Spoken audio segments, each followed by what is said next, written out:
Pitch to the plate on an 0-2. It's time for Wenatchee AppleSox playoff baseball on the NCWLIFE Channel. Tonight, the AppleSox take on the Victoria HarbourCats in Game 1 of the West Coast League playoffs. Tonight's broadcast is brought to you by Apple Valley Honda, Confluence Health, JDSA Law, Mary Maids, Mini Blinds and more, Prestige Senior Living at Colonial Vista, Together for Youth, the Wenatchee Valley Dispute Resolution Center, and the Walkabout Grill. Now let's go live to Paul Thomas Senior Stadium with a call of tonight's AppleSox baseball game. Here's Sports Director Eric Granstrom alongside Brandon Schmitten. See ya! Round tripper for Brandon Ponce. We are here. We're talking about Paul Thomas Senior Stadium, and we're also talking about the playoffs. As the Wenatchee AppleSox host the Victoria HarbourCats in Game 1 of the Division Series, you're here just in time for our anthems.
Fantastic job with both of our anthems tonight as we are ready for baseball. We're ready for the postseason. We're ready for the West Coast League sprint to the finish, the championship. 54 games to the season, but it doesn't matter now. It doesn't matter that the HarbourCats finished 38-15. It doesn't matter the AppleSox finished 37-17. What matters is tonight. What matters is the next 9 innings. Good evening, everybody, and welcome to our broadcast here on the NCWLIFE Channel. Along with Brandon Schmitten, I'm Eric Granstrom. Granstrom on the NCWLIFE Channel as we get ready to bring you playoff baseball. Brandon, they got a very tough team in front of them here tonight. They do. Team that we're going to see run a lot.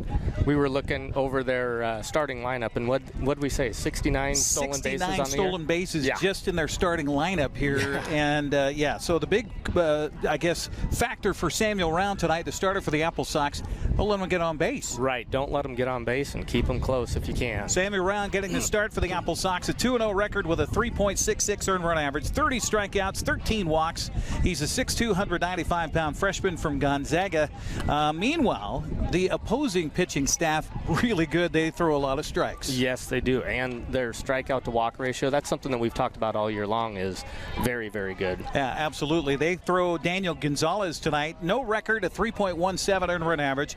He's a freshman to be at Louisiana Monroe, 6'4", 205, 19 strikeouts, 3 walks in his limited time, but he did face the AppleSox through a couple of innings, scoreless here back in July. Yeah, he's a kid that you can expect, again, coming out and throwing a lot of strikes, and it's going to be fun. We've talked about it quite a bit, right? How it's playoff time. It's playoff time. And if there's anything you can carry over, I don't know if you can or not, from the regular season to the postseason, is that these teams split their series. Wenatchee winning all 3 here at Paul Thomas Senior Stadium, Victoria winning all 3 at their house. So home field advantage, if there is one, Wenatchee needs to get out there and get this win here tonight. Definitely, and this is a big one too. You know, if you can come out and set the tone that you're going to get the win, then come into the series with a 1-0, and all you have to do is split up there. It's a lot easier than having to sweep on the road. Marco Pericello is the leadoff man for Coach Todd Haney. He's assisted by Scott Anderson and a host of others. That's a crowded dugout across the way from us here, and the first pitch of the ball game is a little outside and low for ball 1-0 the count. Hudson Shoup, who is fantastic. He hit .353 during the season, and he was a wrecking ball against the AppleSox. He'll bat second. Tyler Davis, the catcher, bats third. Next pitch also missing for a ball. So 2-0 the count here early to Pericelli, and again, got to keep these guys off the base paths any way you can. Yeah. And we were looking over their batting averages as we came into this game too, and every one of them is upper 200s, lower 300s, so they can swing it for sure. Pericello back in the left-handed batter's box, a .282 batting average, and Round misses here for ball 3. By the way, a 3-man crew tonight for this playoff game here in Wenatchee. Isaac McAllister is calling balls and strikes behind the plate. Troy Carmont is out there at first base. Michael Green at third. Here comes the 3-1 pitch. It is just missing outside, and a leadoff walk. And, Round has not thrown many of those. Just 14th walk of the season. Yeah, and something that we talked about we don't want to see. Yeah, you've got Pericello on the base. He's got 10 stolen bases on the season in West Coast League play. So we'll see if Victoria decides to play some small ball here or just be aggressive on the base paths. Got another left-handed bat coming up in Hudson Shoup. The 6'1", 170-pound freshman at Gonzaga will step up with a runner aboard, nobody out. First inning of play here in Wenatchee. The first pitch misses inside with a fastball, so 1-0 the count. You got to feel that even with the experience on the mound with Samuel Round out there, he's still a freshman in college, so this is a big moment for him. It is, yeah. 1-0 pitch on the way, swung on a fly ball to right center. Over to his left is Hennington, and he'll make the catch for the outs. And heading back to first, more importantly, is Pericello. Yeah, that's very, very important right there, just to put a little bit of ease to the young pitcher out there on the mound, like you had mentioned. That'll bring up Tyler Davis. He's a 6'1", 190-pound freshman from Fresno State. They got a couple of Fresno State products here playing for him. The catcher batting third at .316 on the summer. Steps into the right-handed batter's box. Pretty good-sized catcher up there for the HarbourCats. Yeah, the big number that I noticed when I was looking over his numbers was his RBIs. He's at 43 RBIs this summer. Yeah. Which is extremely high. Impressive for Tyler Davis. Missing with the first pitch is Round, so he's fallen behind every hitter he's faced here so far. 1-0 the count to Davis with a runner at first. The check swing here, he goes through, and it's strike one call. The count even now at 1-1 strike. As we mentioned, the series began back in June for the AppleSox and the HarbourCats here in Wenatchee. Well, the AppleSox winning the opener in 10 innings, 9-8. They won the next night 13-6 and then wrapped up the sweep 3-1 as he looks over to first base. And he didn't throw there. Yeah, well, he had his timing down for sure because, we've talked about earlier in the summer about pitchers having time that they consistently go to, and that runner at first base definitely had his timing down. So luckily had some good help from the dugout saying step off and try and do that as calm as possible without getting a balk. Got MJ Sweeney over there at first base. He is a big-sized target for the pitcher if he throws over that direction. Pitch on the way to the plate, swung on a chop towards the third base side, backhanding the ball, and that skips out of bounds, a foul, but it is a fair ball, and that's going to be a safely reaching base, Tyler Davis. That was a tough play right there. He tried to backhand the ball on a hard hit grounder just inside the bag to his right, and it skipped off his glove into foul territory. We're talking about Mason Persons there, who we talked with the owner of the AppleSox here moments before the broadcast, Jose Oglesby, and we said, wow, Mason Persons at third base. He says, well, Brandon Ponce, we need him in the outfield. Right. So he's in the outfield. That's why Persons over there at third base tonight. Yeah. They're getting their best defense out there, that's for sure. First pitch, curveball to Tripp Clark is in there for a strike. Tripp is a 6'3", 220-pound junior at Angelo State. He's the first baseman. Another school that we don't never heard of. I haven't seen how they ruled that yet. They called that an error. Did they call it an error? Okay. So an error on the third baseman. Pitch.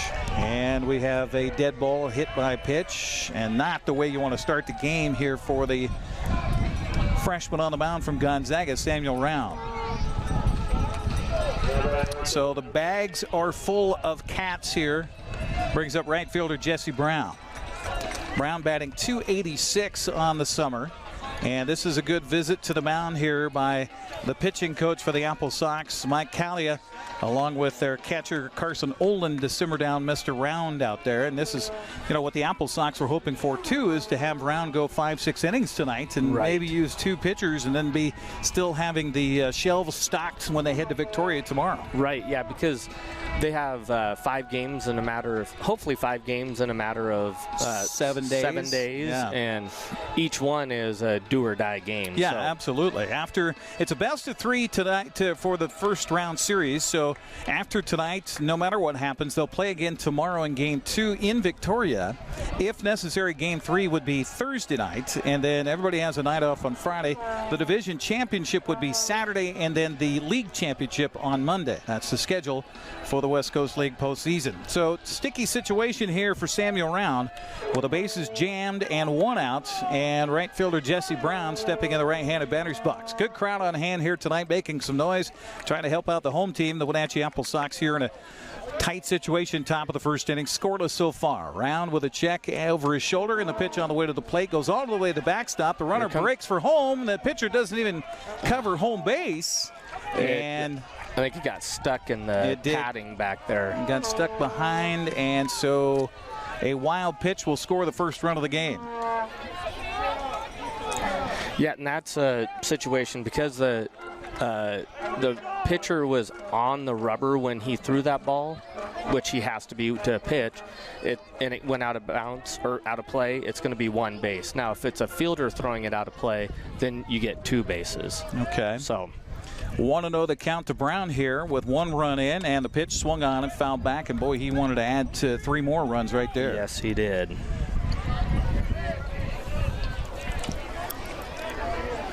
Wenatchee entering the postseason,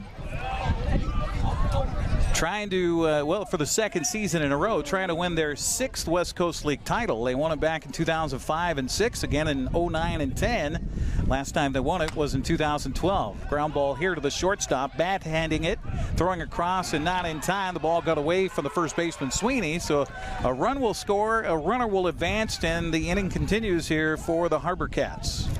Yeah, that was going to be a tough play, but in a situation like this, a game like this, you got to step up and make that play for your pitcher. Unfortunately, he's looking to get an out any way he can, and unfortunately he wasn't able to get one there. They're going to call that a base hit, looks like. So down to third goes Trip Clark. Scoring is Tyler Davis for the second run of the inning. Giving an RBI to Jesse Brown on the infield single. And that brings up Dallas Macias. Dallas batting .333, freshman out of Oregon State in the left-handed box. And the first pitch misses high for ball one. Yeah, Dallas is, he's got 22 RBIs on the year, and he's a kid that likes to run too. Yeah, 14 stolen bases if he gets on the base pass. Pitch here is a little bit outside for ball two. So not only Samuel Round struggling out there on the mound, hit a batter, wild pitch here in this inning. Also not getting a lot of help from the home plate umpire here on some close calls. 2-0 the count to Macias, and the pitch on the way is low for ball three. Yeah, I was going to say we should get somebody up down in the bullpen, and as I was thinking that, they've got somebody starting to warm up down there right now. This is one of 4 games happening tonight around the West Coast League in the playoffs, and a 4-pitch walk here to Macias. Goodness. Well, I talked with Joel Norman, the radio broadcast voice for the AppleSox, and their director of media relations and such before the ball game, and he says, well, it'll be interesting to see how Samuel pitches tonight. He has struggled the last couple of outings with walks. Well, he is struggling here so far with a couple of walks, a hit batsman. Still one out in the inning. The base is loaded again for Victoria, and that brings up third baseman Jack Johnson. Yeah, this is a smart decision right here by Carson to come out here and have a little conversation with his pitcher.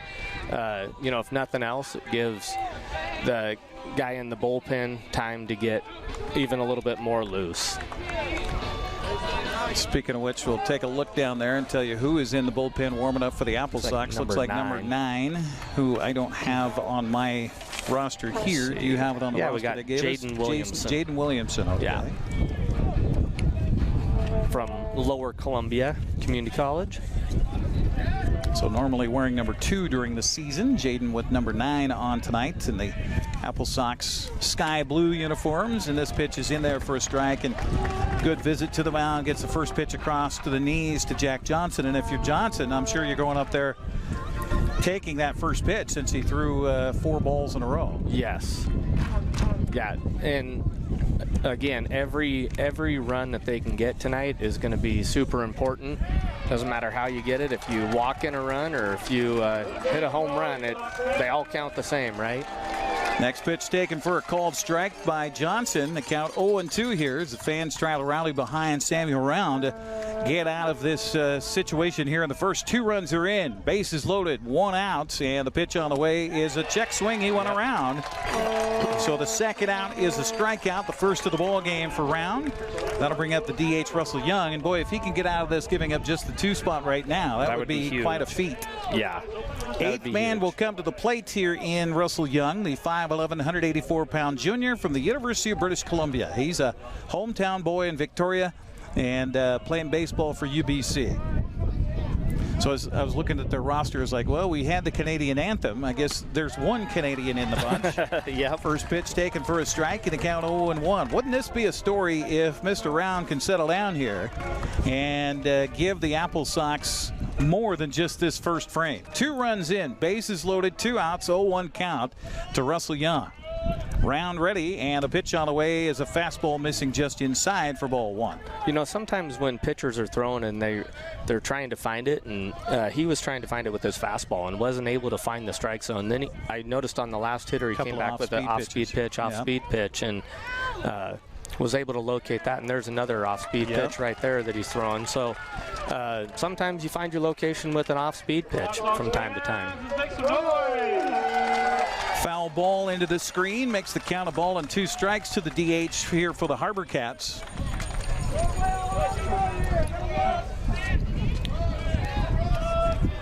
Back in and ready is Russell Young. Round with the sign and the pitch on the way. Curveball swung on, and it's another good pitch. It was, yeah. He's got good stuff. He's just having problems finding the zone. And, you know, like I said, when he found that curveball to Jack Johnson, that was important for him because then hopefully he'll be able to continue to throw that tonight. 28th pitch of the inning coming up here for Samuel Round. It's on the way and inside and hit the batter, and that's going to score another run. So give an RBI on the hit batsman to Young as Trip Clark will come home for the third run of the frame. Jesse Brown goes down to third base. Macias to second on the play. And the ninth man of the order will come to the plate, but first we're going to see a pitching change, and not what the AppleSox home fans wanted to see, and definitely not what Mitch Darlington wanted out of Samuel Round, his starter tonight, and of course not what Samuel wanted either for his performance. We'll take a break and come back with a pitching change made. After this timeout, you're watching AppleSox Playoff Baseball on the NCWLIFE Channel. My name is Anna Marie.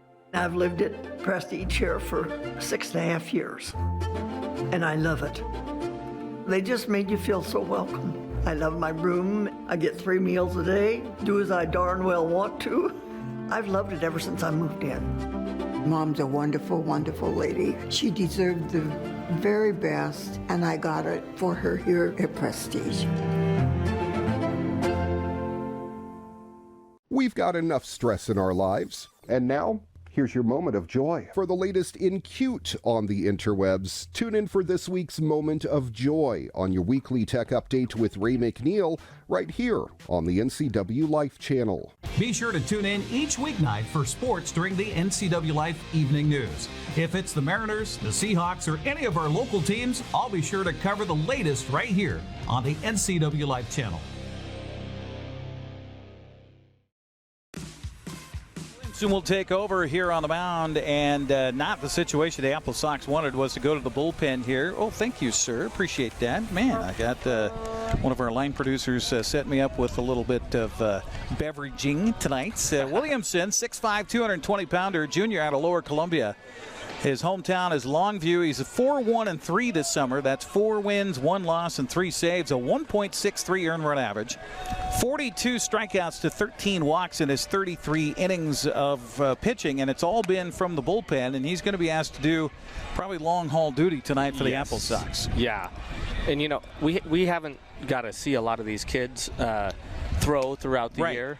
We've kind of been repetitious on the guys we've seen, which is fine. Yeah. But we just happened to be here on the nights when it was their turn in the rotation. So interesting to be able to get here and see some different guys on the mound for the AppleSox. Yeah, and if you watch how effortless, we've talked about that, effortless that some of these kids are and how hard and fast the ball comes out of their hand. And he is a kid that is effortless right here and throws hard. So 3 runs in for the HarbourCats, and Williamson's job is to shut it down right here. First pitch, look out, high chin music, and a count 1-0. And Michael Crosland says, wow, welcome to the ballgame. Exactly. Freshman out of UC San Diego, 6'1", 180 pounds, batted .290 on the season. He's got 30 RBIs as well. That's a lot of RBIs in the 9 spot. 1-0 pitch, swung on and fouled back. The count even at 1 ball and 1 strike. Crosland was higher in the order during most of the season. He was batting kind of 4-5 hole, especially when the 2 teams met earlier this season here in Wenatchee and in Victoria. Okay. 1-1 the count to him here. Base is still loaded, and the pitch to Crosland swung on and a fly ball to left field. This should be an easy play for Brandon Ponce out there.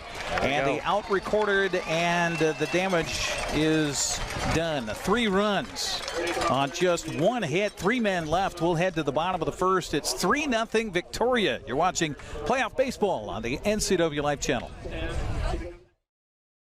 I'm Jenny Rojanasatian, host of Network TV, and I'm looking for you, our next guest, to come on air live at the NCWLIFE studios. We would love to feature your business, organization, or nonprofit and share about the work or innovation happening inside of your organization. It's super easy to come on air. You just need to send us an email. info@ncwtech.org. That's info@ncwtech.org.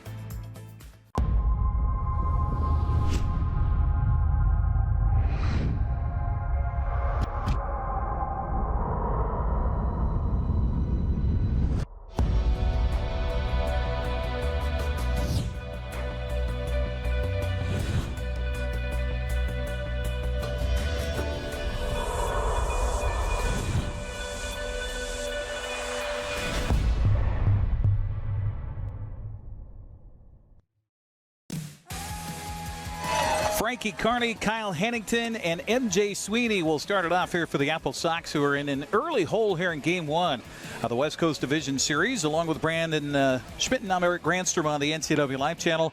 Coach Mitch Darlington, only coach in AppleSox history to lead his team to the postseason in its first 2 seasons, so congratulations to Mitch. Yeah, for sure. AppleSox were hoping to have a workout yesterday afternoon, but all that rain yesterday morning made this field unplayable. I'm surprised they're even able to play today. There was a lot of diamond dry that was applied, especially around home plate. And in fact, if you walk up the first baseline in foul territory, it's still really spongy over there. Yeah. So note to defenders out there. AppleSox batters will face Daniel Gonzalez. No record, a 3.17 earned run average. He's a 6'4", 205-pound freshman to be at Louisiana Monroe. 13 strikeouts, 3 walks, and his limited innings pitched so far this summer. Coach Darlington, aside from Carney, Hennington, and Sweeney, batting cleanup will be Brandon Ponce. Batting 5th will be Carson Olin. Izzy Lopez batting 6th. Jaden Holloway 7th. Batting 8th will be Sebastian David. And batting 9th will be Mason Persons. That's the order for the AppleSox. Appreciate you joining us on the NCWLIFE Channel. 3-0 already as the HarbourCats to go on defense now. And Dan Kuntz pointed this out. He loves the hats. That's a throwback Montreal Expo hat, is it not? It is. Frankie Carney leads it off for the AppleSox, and what a summer for Frankie. The 5'10", 180-pound redshirt freshman from UC Irvine was second in the league in hitting. Comes in batting .356, fouls the first pitch off, and here's a guy the AppleSox need to play well and also get on the base pass. Yeah, because when he gets on the base pass, he's got some stolen bases to be had as well.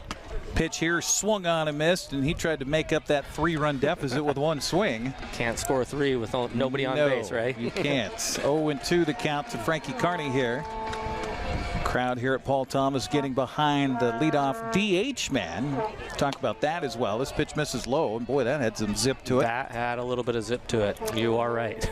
So Carney in the DH spot, we've seen him at second base, but they're not getting him at second today. Sebastian David getting the start at second base, and Jose Oglesby saying that's a defensive move. This pitch swung on and hit right back through the box and into center field. That ball was hammered. Harder going back than it was coming at him, wasn't it? That's true. Thank goodness. That's kind of disheartening if you're a pitcher, isn't it? I mean, you throw a fastball and the guy delivers it back past your ear bone faster than what you threw it over the plate. It's kind of like when you're in high school, you have some catchers that throw it back harder than the pitchers will pitch it. Okay, I'm guilty of that. When I played in high school, there would be pitchers that would be a little bit wild, and you get frustrated, and they zip it back there and put me on the mound, Coach. Center fielder Kyle Hennington steps up here for the AppleSox. We're talking about a 3-0 deficit. Now, that's not insurmountable, but it is a large meal to try to chew on. Tossed down to the bag at first, and, if that first baseman had left the glove there, I think he would have got him out. I think they because Carney kind of stumbled on the bag when he got back there, and his foot came off. But the first baseman, Tripp Clark, had taken his glove off of Carney. You said in between half innings there, how do you eat an elephant? And you said one bite at a time. And you can see Coach right here had Kyle potentially given himself up for a sacrifice, trying to get the guy in scoring position, and then get a run there.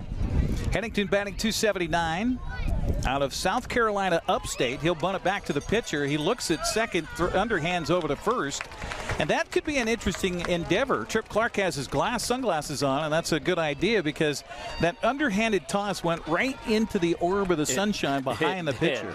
It did. You could see the shine off of his sunglasses there, couldn't you? So a sacrifice bunt, 1-3 on the putout. Down to second goes Carney. 1 out in the inning, brings up MJ Sweeney. This is a big kid, 6'7", 245, freshman, going to University of Texas, Austin. Batted .319 on the summer. Boy, he could get you within a run just with one swing of the bat.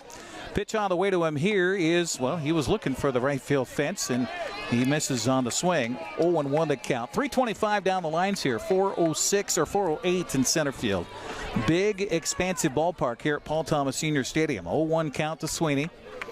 with Kearney out there at second base. Boy, big run. If the AppleSox could even just get one back, that would be huge here. This pitch is that looked good. A little bit, I guess, inside. I guess. I don't know. Good eye by Sweeney, we'll say. 1-1 Yeah. the count here to MJ. There was no argument by Sweeney on that one, No. was there?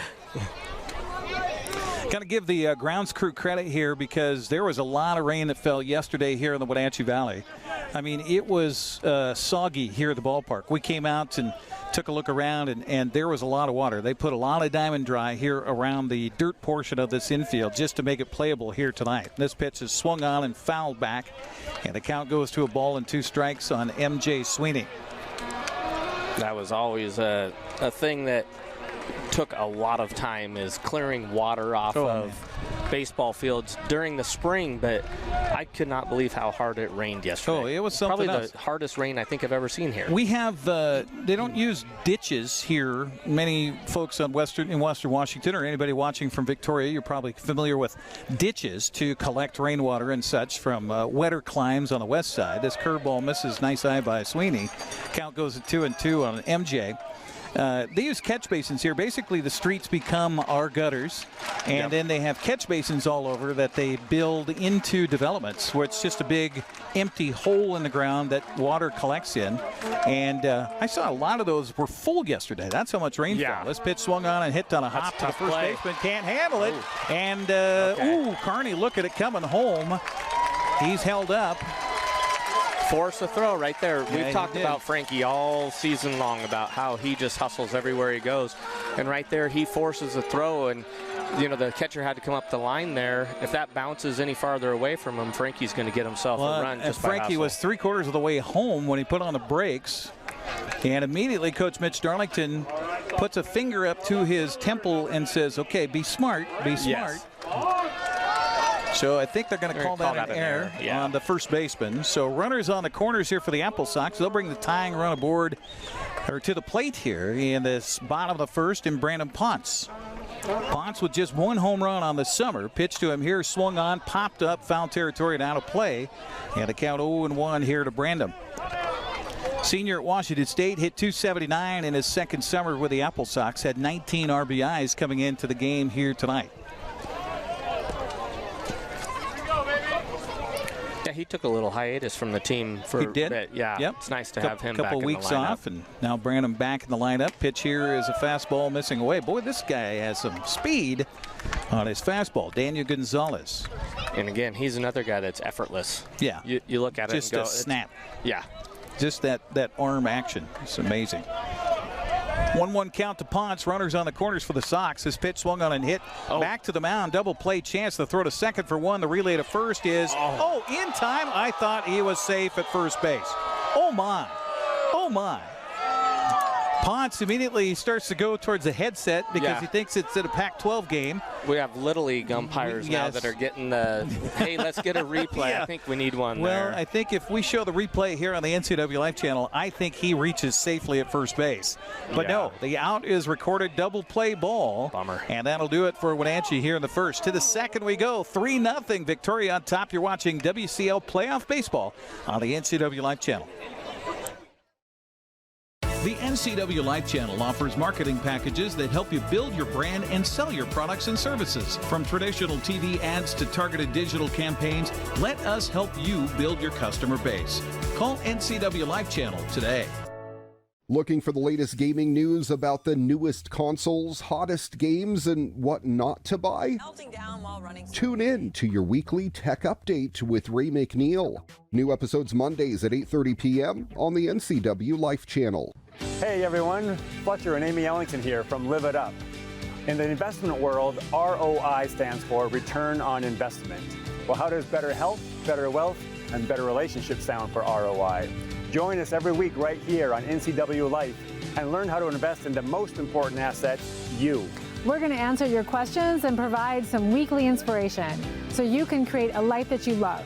Join us on Live It Up.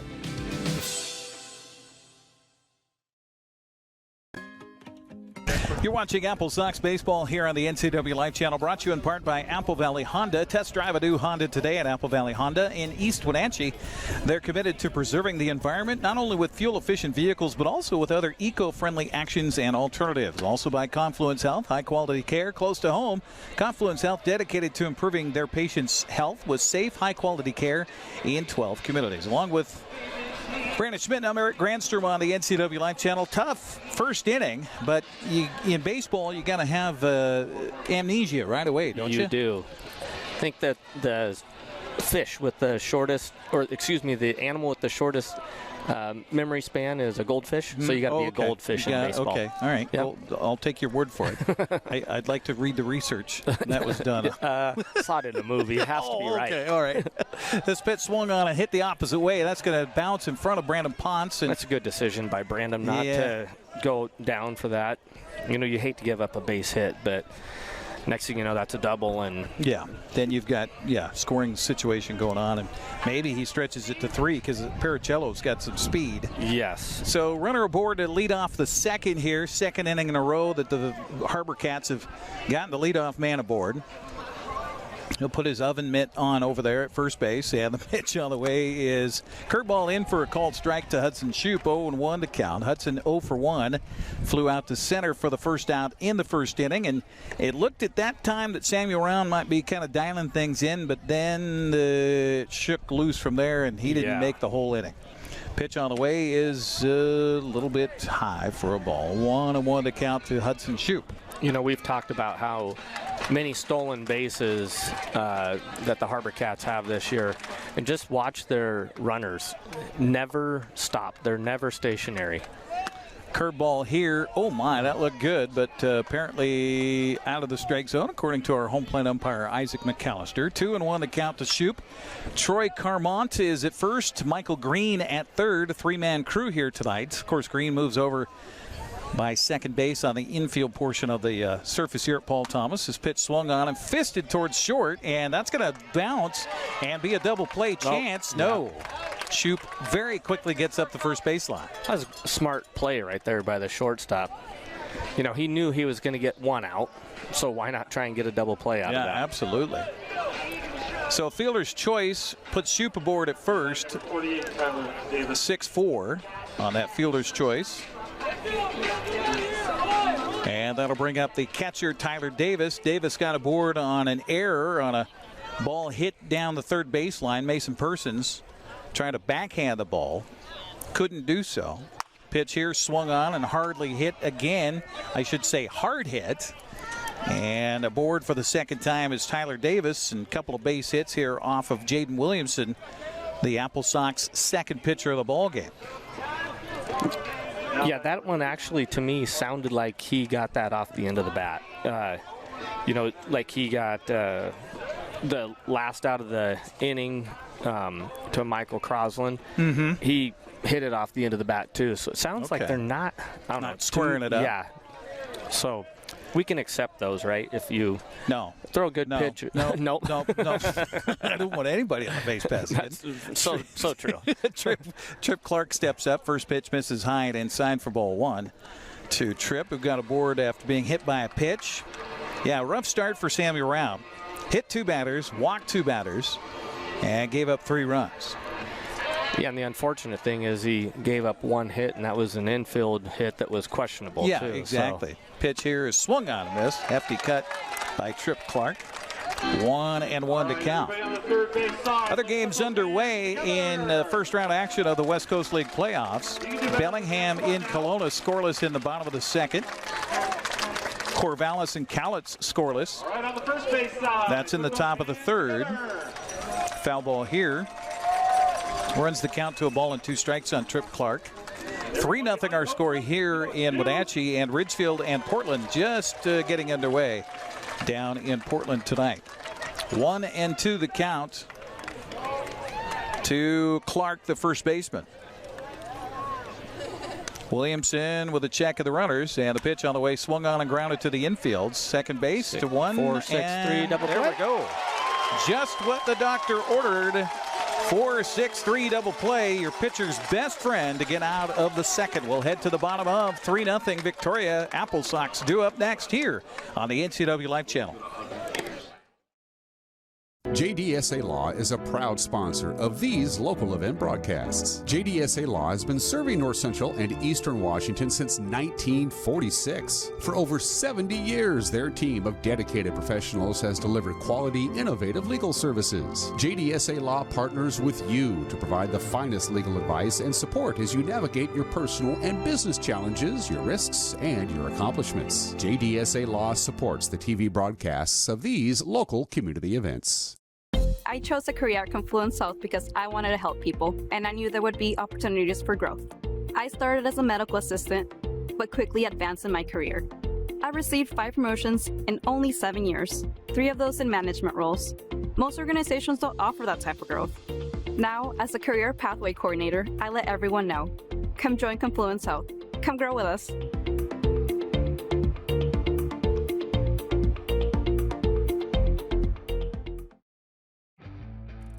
AppleSox baseball on the NCWLIFE Channel, brought to you in part by JDSA Law, a full-service law firm committed to your journey for life. It'll be Carson Olin, Izzy Lopez, and Jaden Holloway due up for the AppleSox, the number 5, 6, and 7 banners for Mitch Darlington. And Wenatchee trying to win their, did I say 6th West Coast League title? Yes. Got off to a good start. They started in the West Coast League in 2004 after playing in the Pacific International League from 2000 to 2003. 2004, that is. 2005, they entered the West Coast League and did really well under Coach Ed Naggs back in the day, winning, I think, 3-4 championships under Ed while he was here. Yeah, he was my high school summer ball coach. So no kidding. He was. I went to Eastmont, and he coached over at Wenatchee, and then started up the Packers. So started that up, and then eventually took over the AppleSox. I think what was it? 2003, I think, wasn't it?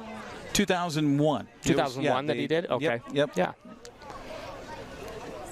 Pitch here swung on and hit in the air to the left side, and this is going to be an easy play for the left fielder who will camp under it. Dallas Macias makes the catch for the out, for the first out here of the second. That'll bring up shortstop Izzy Lopez.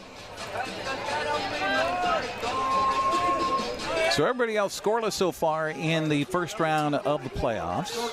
3-0 HarbourCats up here. If you joined us late, Victoria scoring 3 runs in the first inning on just 1 base hit, and that was an infield base hit. Tough start for Samuel Round, who's now no longer part of this one. This pitch swung on, popped up, and behind the bag at first, and over is the second baseman, Peruccello, and he'll make the catch for the out. So 2 down. Is that 2 pitches, 2 outs? Yeah, 3 pitches, 2 outs. 3 pitches. That'll bring up Jaden Holloway. Boy, Jaden's been a great addition to the AppleSox. Freshman from Michigan State, batting .357. He came late, but boy, he is really contributing. Yeah. I think Wenatchee had him for the final 2 weeks of the regular season. This pitch is a strike call. Boy, that looked low, but strike 1 according to our home plate umpire here. West Coast League crew, Isaac McAllister, Troy Carmont, and Michael Green. Yeah, he came in the last series that we were doing, right? Yep. That was his first game. Yep. So Mr. Holloway making an impact for the AppleSox. And they're hoping he can make an impact here with 2 outs. And the pitch swung on and an impacted ball to deep left field. That's going to go all the way to the fence. Browning first, heading for second. Holloway thought about going to third, but the throw finally comes in.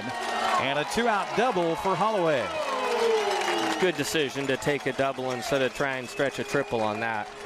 Especially being down 3 runs and 2 outs, you don't want to make your first out at third base. No, definitely not. So Sebastian David now with a chance to bring in the AppleSox first run here in the postseason.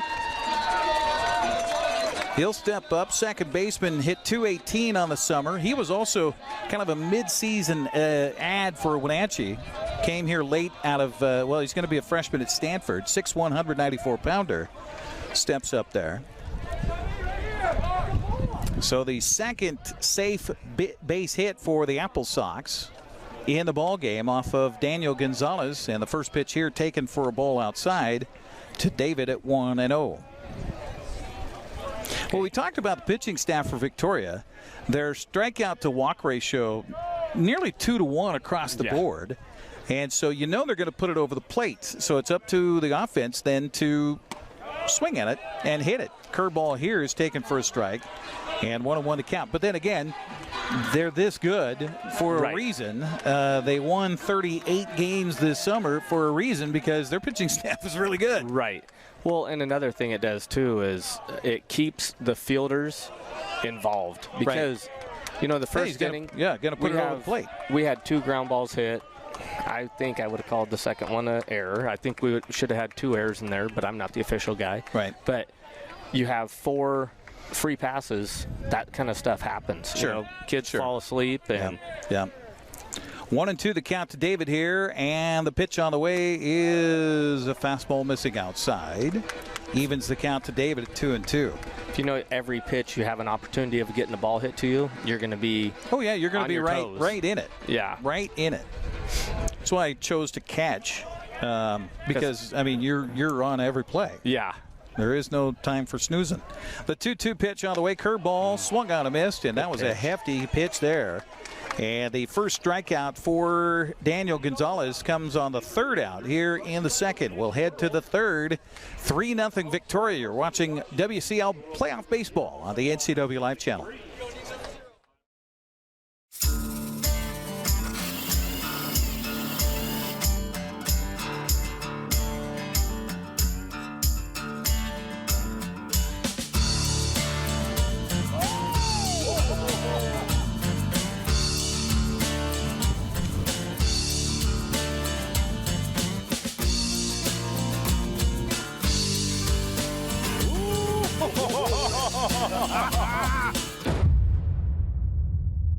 Transform your windows with a variety of colors and styles like the Allure Transitional Window Covering by Lafayette Interior Fashions. Hi, this is Darren with Mini Blinds and More. We can install the latest and greatest in technology to open and close your blinds with only a touch of a button. From the largest windows in your home to room darkening shades for the bedroom. From stylish shades for your entertainment room to custom blinds for those hard-to-fit places. We have a solution for all of your window covering needs. We offer a variety of window coverings from Lafayette Interior Fashions. Call us today. We are Mini Blinds and More, your local blind store.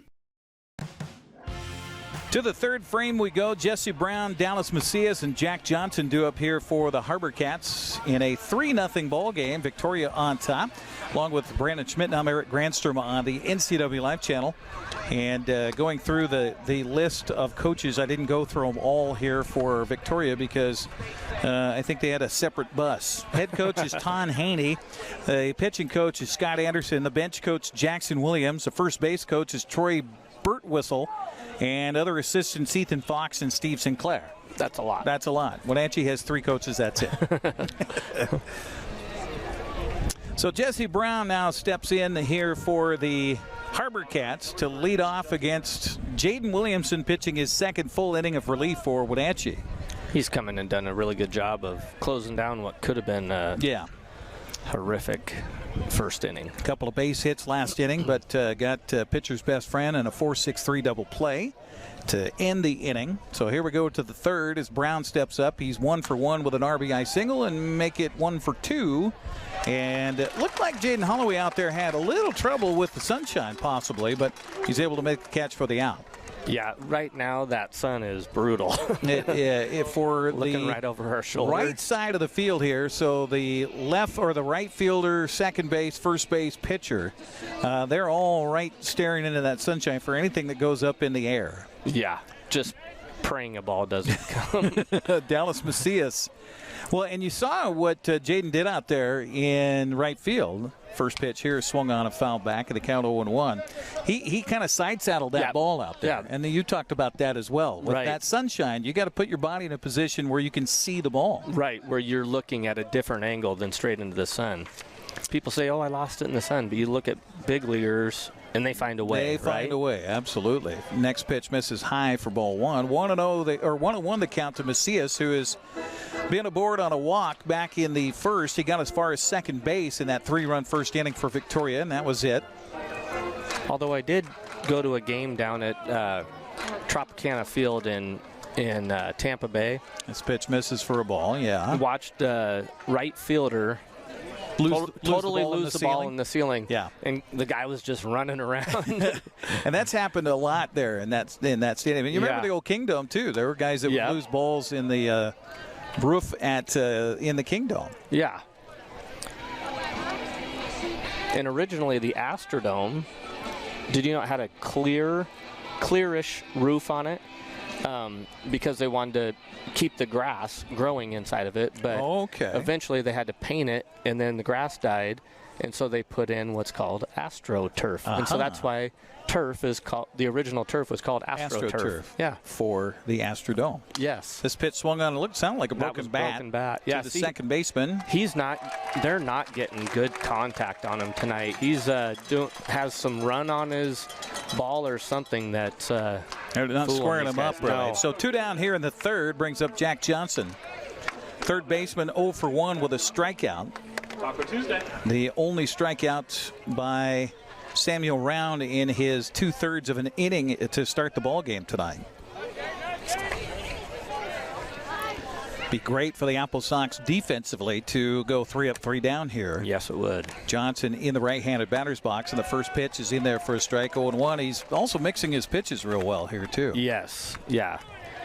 And like we said, he's sneaky quick, too.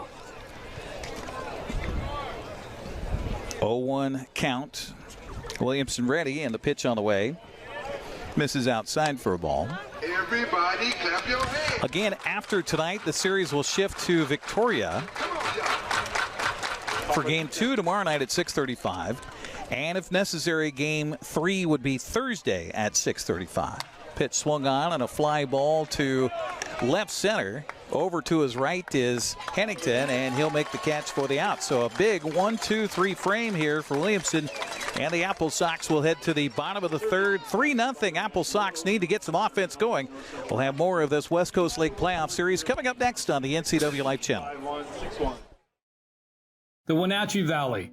Here, most of us really enjoy the great outdoors, and most of us try to make the most of our natural resources. Here at Apple Valley Honda, we know that for generations, we have harnessed nature to sustainably power the West, and we are proud to be part of that tradition as an environmentally green dealership award winner. Being a green dealership means Apple Valley Honda has reduced our overall environmental impact. We are so proud to live in this wonderful community. I have no idea what I'm doing.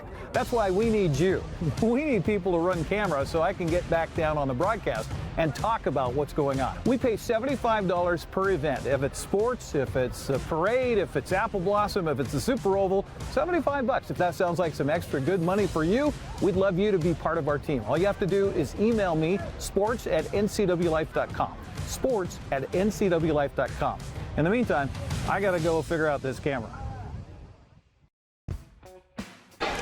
AppleSox baseball on the NCWLIFE Channel brought to you in part by Mary Maids. A clean home is a happy home. Mary Maids of Wenatchee. Request your free cleaning estimate today at 509-293-4243. That's 509-293-4243. AppleSox need to get some offense going here as we head to the bottom of the third. They trail at 3-0. Mason Persons will lead it off. He's the number 9 hitter. He'll be followed by Frankie Carney and Kyle Hennington. You got those good bats coming up. Right. Important for Persons to try to get aboard here however he can. Definitely. First pitch from Gonzalez in there for a strike. As we've seen many a times, Frankie Carney's not afraid to drop down a bunt for a base hit. Oh, absolutely. Which in turn would be a sacrifice if we can get a leadoff guy on here. Pitch here swung on and fouled back towards the tennis courts here at Paul Thomas Senior Stadium, part of the Sandy Cooprider complex. And that name came a couple of years ago during COVID. And I hated the fact that they did that during COVID. I wish that we could have had more people. This pitch swung on and missed, but the ball got away from the catcher, goes all the way to the backstop, and down to first base is Persons. So we said get aboard however you can. Yeah, sometimes it doesn't matter, right? Wild pitch. So Person's aboard at first, and that's another one of the weird ones about baseball when you're trying to tell somebody that doesn't know anything about baseball. Wait a minute. So he struck out, but he still gets aboard? How does that work? Yeah. Well, yeah, it's one of those weird rules. Yeah, like people think you can only have 3 strikeouts in an inning, but you can actually have 4 or 5 or 6. Pitch on the way here is a bunt up to third base or back to the mound. Pitcher off the mound and safe at first is Frankie Carnian. How about the wheels of the man wearing number 10 for the AppleSox?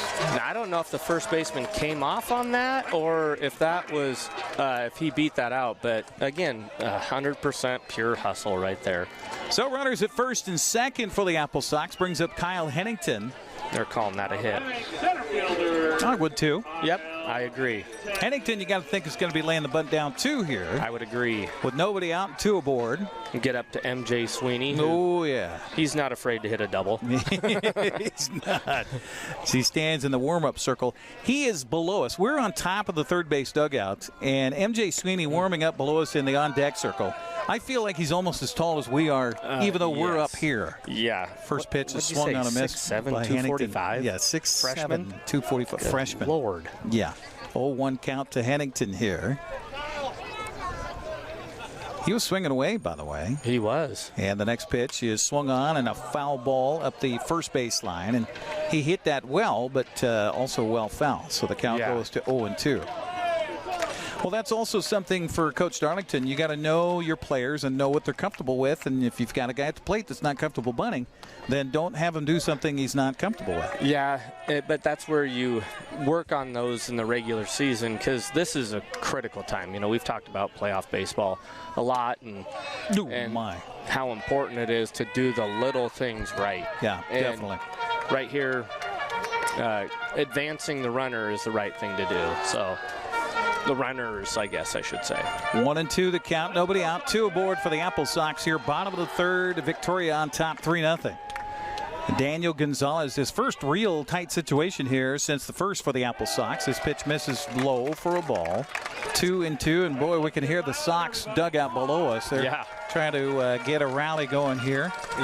Fans also whipped up here in excitement behind home plate. And Good a 2-2 count to Hennington. Yeah, great crowd on hand for this one playoff game. There could be another one Saturday. We'll see. This pitch swung on and fouled away, so staying alive is Hennington here. By the way, bottom of the third in Seattle tonight. First of a 2-game set between the Mariners and Padres. Scoreless so far. 2-2 count to Hennington. Gonzalez looks in for the sign from his catcher, Tyler Davis. And the pitch on the way to the plate, swung on, popped up, and this is going to be out of play. Just behind us here, and the count stays at 2 balls and 2 strikes. Little girl behind us ducked down to the ground, and it almost got her. Thank goodness. Thank goodness it didn't. How come you weren't playing protect mode over here? I had a cord on my head. I was protecting you. 2-2 count to Hennington. Yeah, you notice I just shrugged. There's not. I can't go anywhere. I'm kind of stuck here. So heard somebody below me say, "Come on, Granstrom, get that ball." 2-2 count here to Hennington. MJ Sweeney waiting on deck for the AppleSox in a 3-0 Victoria lead, but the Sox trying to counter right here. Pitch on the way, swung on a chop to the first baseman. He'll take it to the bag himself. That'll be the only out he can get. Well, he moved the runners up. There you go. 3 unassisted on the putout for the first out. You know, and looking back at it, too, his first at-bat, he sacrificed, so maybe Coach was saying, hey, or maybe Kyle came to Coach and said, Coach, I got this guy's number. Let me take a swing at it. Could be. MJ Sweeney now steps up with runners at second and third. And hold on, we'll have a visit to the mound. I didn't see anybody warming up, but I think this is probably a defensive scheme meeting, although they would have the entire infield in if that was the case. Or maybe a runner or open bag at first with a guy like MJ Sweeney coming up. Maybe they're going to walk him. Yeah. Well, you know, maybe they probably won't intentionally walk him with Brandon Ponce right behind him. You know, you don't really want to load up the bases, but this is one where you're like, hey, this guy loves to hit the inside fastball. Stay away from him. They've got their scouting reports on him and just doing a little bit extra reminding. 34 pitches so far for Daniel Gonzalez, by the way. And we talked about the strike-to-ball ratio in this game. He's proven it right here. 26 strikes to 10 balls. Whew, that's good number. Yeah, he's in the zone. And if you're MJ Sweeney, you go up there with that mindset. You're looking for your pitch. First pitch misses low with a fastball. Ball 1-1-0 the count to Sweeney. Got aboard on an error on the first baseman on a ball that ate up Tripp Clark over there. Yeah. You'd love to have another one like that. The 1-0 pitch is low as well for ball 2. And there's that low and away pitch that, you know, he probably doesn't hit real well. Boy, there's a big gap in right field between the line and the right fielder. And the pitch here is ball 3. This is a total respect thing from the Victoria bullpen right here. 3-0 the count to Sweeney. First base is open, and this pitch is low for ball 4. 4-pitch walk to Sweeney, loads the bases for the AppleSox, brings up Brandon Ponce, who is a great hitter as well. 6'2", 220-pound senior from Washington State, hit .279 this summer, has just one home run, but he definitely has some pop at his bat. We've seen him go out to left here. In fact, last year we saw him go out to left field. So he can make it happen. The ball doesn't fly to left field very well. It doesn't. It is a pretty still night. It was blowing when we started the ball game. A little right to left here, and the pitch is swung on and missed, and count 0-1 to Ponce. And boy, he was looking for the left field fence on that swing. He was. He wanted that one. Persons at third, Carney at second, Sweeney at first. Pitch swung on and a ball hit into the left field for a base hit. One run's going to score. They're going to try to score 2. Here comes the throw home, and he is out at home. That was a great relay right there. And did you see how the catcher coach is going to come out here because what coach is going to... Okay, we got some John here going on between the base runner and the pitcher. And a little tense moment because the pitcher covering home. The argument here by Coach Darlington is he was not given a corner of the plate to slide to. The entire plate. Yes. The catcher blocked the entire plate. Tyler Davis received the relay from the third baseman, Jack Johnson. Beautiful throw from Dallas Macias. Was it the third baseman or the shortstop? Okay. Third baseman, yeah. And then Jack Johnson relayed it home where the catcher was, absolutely blocking the base. Right, and the rule is you have to give one corner of the plate for the runner to slide to. Meanwhile, there was some jawing going on between Gonzalez and the man who was trying to score, Frankie Carney. One run is in, we know that for sure. And I'm sure they're not going to reverse the call at home here. So that'll be 7-5-2 on the out. And they are going to have a conversation with the other umpires. And I'm at 100% in agreement with Coach Darlington on this. And unfortunately... Well, and the magnitude of the play. The magnitude of the situation is your playoff baseball here. Yeah. So what that leads to is, what, as a runner, what does Frankie have to do there other than plow the catcher? And we don't want to see that. That's what they're trying to stay away from. That's why the rule exists. Yeah. So give an RBI to Brandon Ponce. Runners at first and second now for the AppleSox with 2 down. And as a call from Coach sending him there, I agree 100% because Frankie's fast, and that took a perfect throw to the third baseman and a perfect throw to the catcher and a perfect tag. No, so and it was all the way around. Absolutely. Yeah. It's just a matter of whether or not the base runner had a path to the plate or not. And from our perspective, especially where we are on top of the third base dugout, I couldn't see an avenue for him to slide into home there. 0-1 to Carson Olin, meanwhile, and the next pitch swung on and hit in the air to right field. That's going to drop down for a base hit. They're going to hold the runner at third as a very strong throw from right field. Jesse Brown comes in on a hop to Tyler Davis. So back-to-back base hits for the AppleSox. Bases are loaded, and that brings up Izzy Lopez. And you know what? Izzy Lopez is probably the fastest guy they have on the team. We have seen him bunt. Would you bunt with 2 outs and the bases loaded? look at where the third baseman's playing here. He's playing back. It's not a bad decision at all. First pitch to Lopez, taken for a strike, 0-1 to count. He's 0 for 1 with a pop out to second, back in the second. Now, the only reason I would say no on this is because Sweeney is not blazing fast, and there's a force out at home. Right. So right. That's true. 0-2 count here to Lopez as he swung and missed at the first two pitches. Gonzalez ready, and the right-hander's delivery to the plate, swung on and hit hard but foul on the third base side, and the count stays at 0-2. Well, home field is huge here in this series. We talked about this going in. Victoria 25-2 at home this season. The AppleSox 21-6. And this pitch is swung on and foul into the glove of the catcher, and that'll do it for Wenatchee. But they do get a big run back. They do live 3 on the base paths. We will take a break, come back into the fourth we go. It's a 3-1 contest here on the NCWLIFE Channel. Caught in a conflict? Family? Workplace? Neighbor? Business? Housing disputes? Wenatchee Valley Dispute Resolution Center provides mediation services, a cost-effective and efficient way to provide a written resolution to disputes and issues. Plus, we offer mediation training and community education on conflict resolution and communication skills. Contact us to learn more.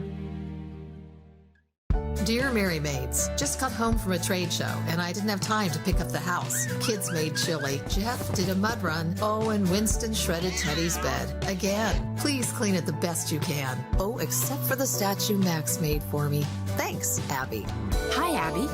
Clean kitchen, clean bath, clean floor, naughty cat. Poor Teddy. The statue is precious. You should keep it forever. See you next time, Mary Maids.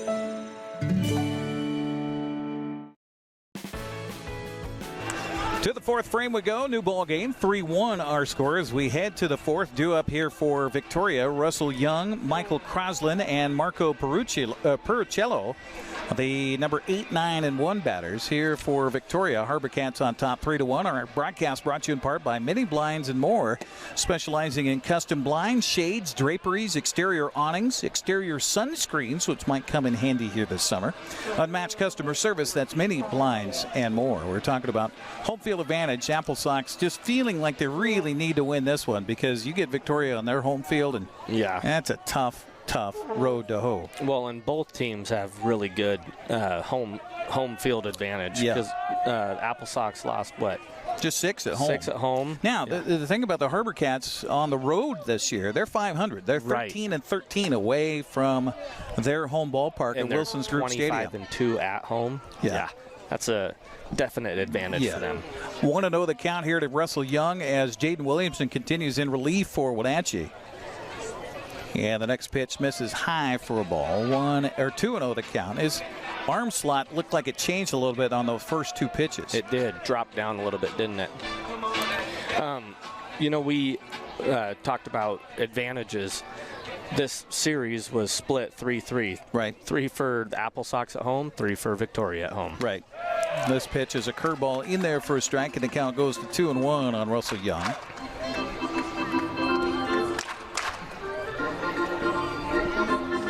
Well, maybe it's a good thing that Frankie Carney is a DH tonight and not playing in the field right now after kind of a heated exchange. Swinging a miss here, and the count even at 2 balls and 2 strikes between he and the pitcher Daniel Gonzalez. Of course, not that they would meet on the base paths, but anybody else that was also involved in that play at home, including their catcher, might be a little interesting if he was at second base per se like he normally is. Yeah. 2-2 count to Young here.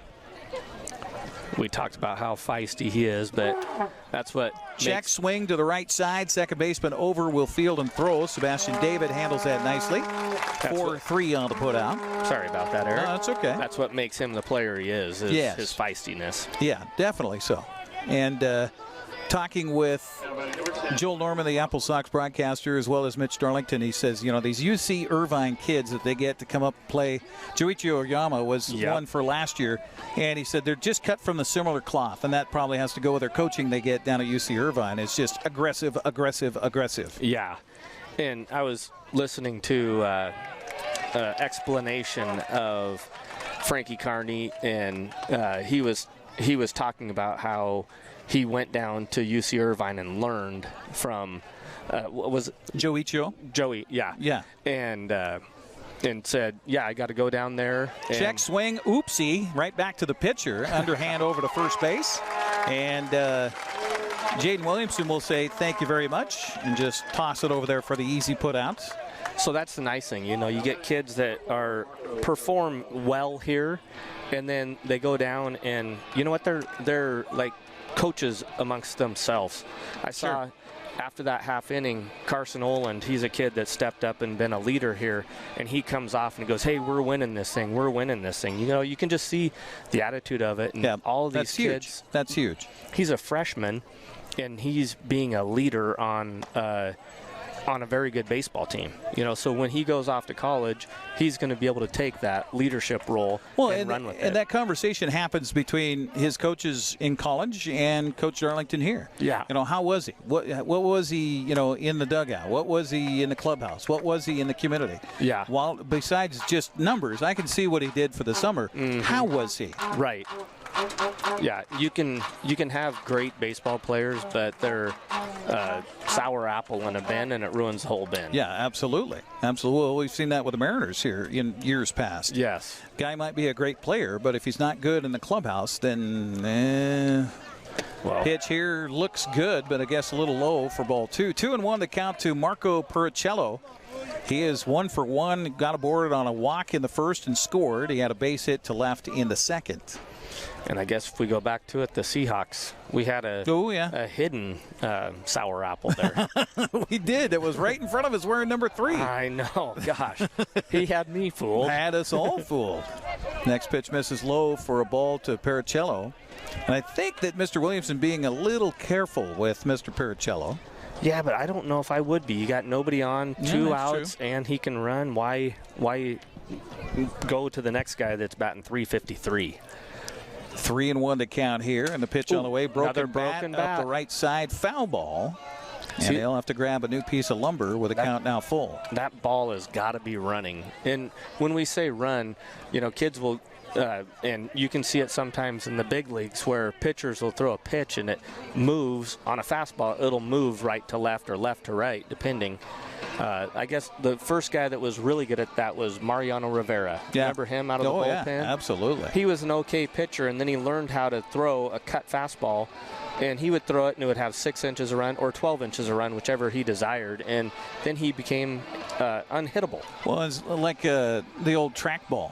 Play the trackball in the backyard, and guys that could do that, it's just deadly. And if you can find the strike zone when you want and miss the strike zone when you want to, I mean, that's amazing. Yes. Pitch here misses low for a ball, so a walk with 2 outs.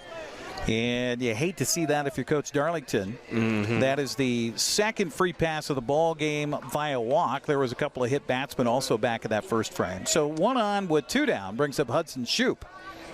Shoup is 0 for 2, and those are 2 big outs, a fly out to center and a fielder's choice to the shortstop. Shoup in the left-handed batter's box. Williamson with a runner behind him. The right-hander checks him. The runner goes. The pitch is a high fastball. The throw down to second. In time. Beautiful throw by Carson Oland. You talked about him leading by example. There's a prime example there for Carson Oland. Bang, bang, you're gone. And that is the end of the top of the 4th. No runs. Nobody left. We'll head to the bottom of the 4th. It's a 3-1 ball game. You're watching the West Coast League playoffs on the NCWLIFE Channel.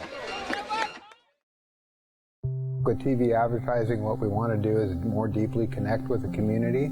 People spot me in different parts around North Central, Costco and Wenatchee, say, hey, you're the pizza guy. And so they wouldn't know that if it weren't for the TV commercials we've done. We've been here so long that people already know who we are and what we do, but to have that image flash on their television screen as opposed to just hearing it on the radio or seeing it in the newspaper. I just love the fact that we can actually put our finger on when a customer comes in and says, I saw your ad. It's becoming increasingly difficult in this digital age to know where are your customers listening or watching, because I watch all the different channels that they watch too, like Cooking Channel, History Channel, and so it was wonderful to be able to be on there.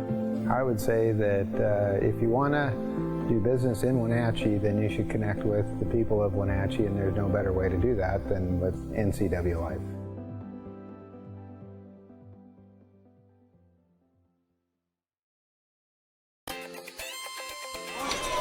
3-1 ball game as we head to the bottom of the fourth, bottom of the order due up for the AppleSox. In Jaden Holloway, Sebastian David, and Mason Persons, our broadcast tonight brought to you in part by Prestige Senior Living at Colonial Vista, a family-owned company providing industry-leading care where each resident or patient is treated like a member of their extended family. Prestige Senior Living, where they celebrate life at every age. Along with Brandon Schmitten, I'm Eric Granstrom on the NCWLIFE Channel. How was Seafair over the weekend? It was good. Yeah? It was good. We followed the Blue Thunder. Yes. And that was awful loud. I loved the Blue Thunder until the end of that parade, and I was like, I'm done listening to the Blue Thunder. Jaden Holloway steps up. First pitch misses for a ball. 1-0 the count. Blue Thunder, by the way, if you don't know, is the drum corps for the Seahawks. Yes. That they started that back when the Seahawks moved into the new stadium, CenturyLink back then and Lumen Field now. And the interesting part about that is the pitch bounces past the catcher all the way to the backstop. The count now goes to 2-0 on Jaden Holloway. Back when I was full-time producing the Seahawks broadcast for Cairo, we were on the road in New York to play the Jets. Pitch on the way here is a high fastball for a strike, 2-1 to count. And I thought it was a great idea for a pregame show, which is a 2-hour pregame show, to have Blue Thunder come into the studio and do a little drum corps for the guys hosting the pregame show. Right. I forgot, however, that where our studio was for the pregame show is also part of the studios for other radio stations, such as Cairo and news stations and things like that. And this pitch taken for a strike. And so I got a stern talking to when we got back from New York, because it was a little disturbing for the drum corps to come into the studio. This pitch hit the left field, and that is going to be a foul ball. Yeah. They bring excitement. There's energy. Yes. Energy, yeah. But, see, that's what my thought was. Well, I'll have energy. They'll come in the building, they'll do a little drum set, and then we'll send them on their way, and that'll be it. Yeah, but now, behind them in an entire parade? Entire parade. There was a float in front of us, a float behind, because my wife and I were carrying the banners, right? And we were trying to keep as far back as we could, but we got yelled at a couple times.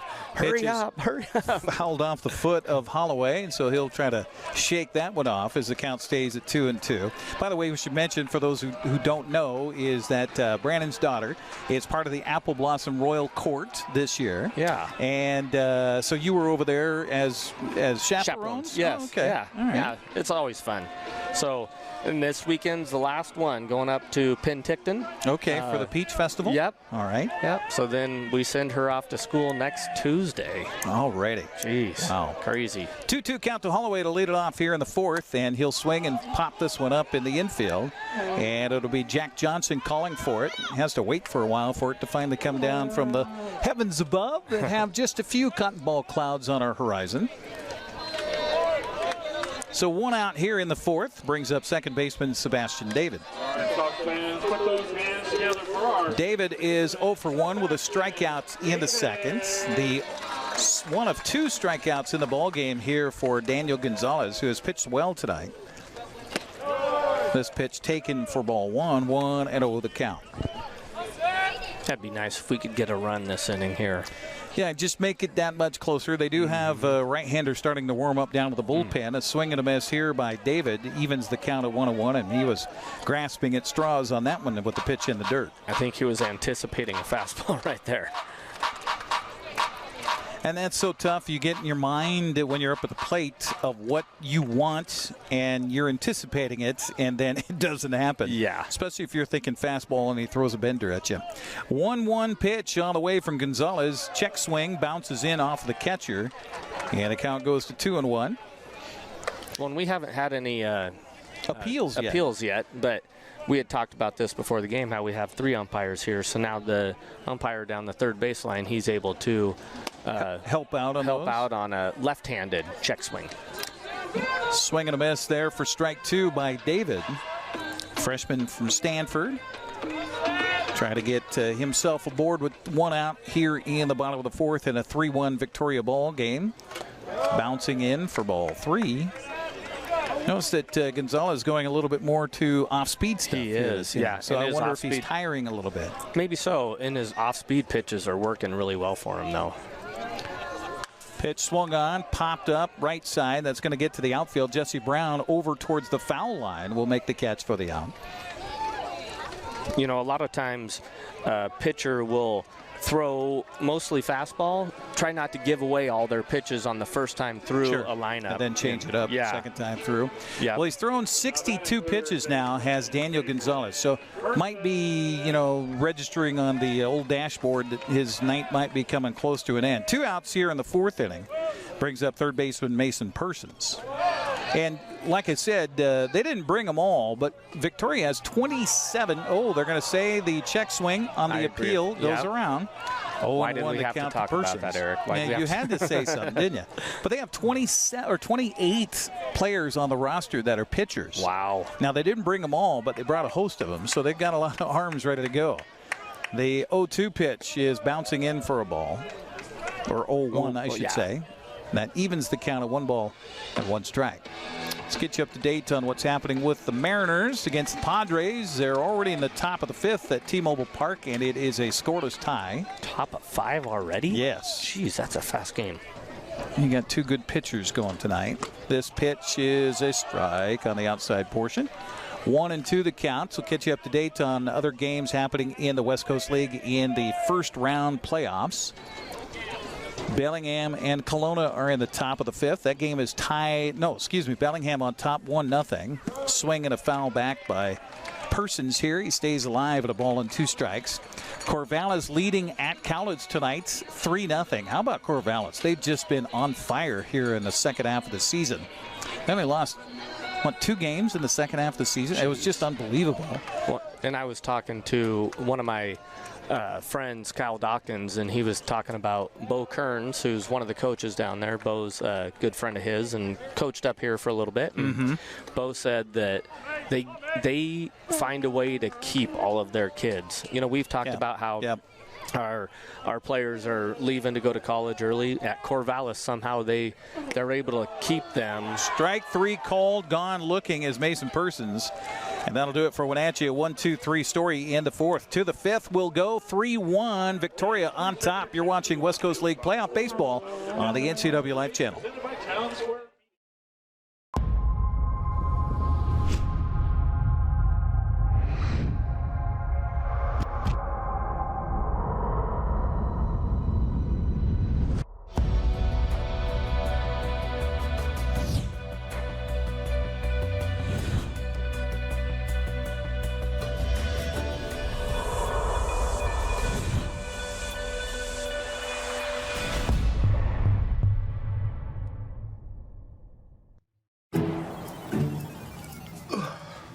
Hey man, how's your arm? Getting better, actually, thanks. Did they give you anything for pain after surgery? Because I think I may have some left over. Nah, that's all right, man. Actually, me and my doctor talked about not sharing prescriptions, and that ibuprofen's a good option for me. The risk of addiction is not worth it. Makes sense. Take the next step. Don't share your prescriptions, and talk to your friends about the dangers of opioids. To the 5th inning we go. It's Victoria 3, Wenatchee 1 here at the Game 1 of the West Coast League Division Playoffs. Best of 3 series will shift to Victoria tomorrow and, if necessary, Game 3 on Thursday. As Jaden Williamson continues to warm up here to head to the 5th, he'll face Hudson Shoup, Tyler Davis, and Trip Clark, the 2, 3, and 4 batters for Victoria. Our broadcast here brought to you in part by Together for Youth. I'd like to encourage you to dispose of unused and expired prescriptions to protect youth and the environment. Find a kiosk near you by visiting medproject.org. It'll be interesting to see what Jaden Williamson does here in this frame for the AppleSox. I don't see anybody warming up down to the bullpen, and maybe he's just going through his usual gyrations, but it looked to me like he was doing a bit of extra stretching as he heads out there for his 3rd inning of full relief here for the AppleSox. He's got to 36 pitches here make that the 37th pitch. And so much for my viewpoint. He throws the first pitch, a strike to Hudson Shoup. Shoup was up there when Perichulo tried to steal second base, and Carson Olin gunned him down for the final outs in the last half inning. And man, what a throw he had. That was a quick pop to pop. 0-1 pitch misses outside for a ball. 1-1 to count. A couple of things combined there. You had a beautiful fastball thrown by Williamson, and then just a perfect gun of a throw down to second by Olin. This pitch is a little high for ball 2. 2-1 to count. Again, Shoup, Davis, Clark, the order here in the 5th for Victoria. Missing low for ball 3. And if you go to that caught stealing, combined with a double play back in the 2nd, Williamson has retired the last 7 he's faced, in a way. Yeah, in a way.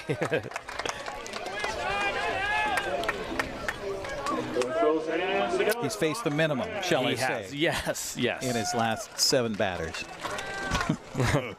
3-2 count here to Hudson Shoup. Williamson looking for his first strikeout. The pitch swung on a chop to the left side. Third baseman over will field and throw. Nice play by Mason Persons. Yes, that was a good play. And, you know, in this field, the way we've seen third base, great job of attacking that ball on the grass portion of the infield. Yeah, you always want to come get it if you can, but the most important thing is to get a good hop. Yeah, and he did get a good hop right there, right to his glove, and was able to make a strong throw over to first base to M.J. Sweeney. 1 down to the 5th, brings up Tyler Davis. Got aboard on an error and scored in the 1st, and had a sharp single to left in the 2nd, although my broadcast partner will argue with me about whether it was a sharp single or not, because he's saying that the pitches here by Jaden Williamson are not being found cleanly by the bats of the HarbourCats here. 1-0 the count to Tyler Davis. Yeah, the pitch swung on and fouled back, and the count even at 1 ball and 1 strike.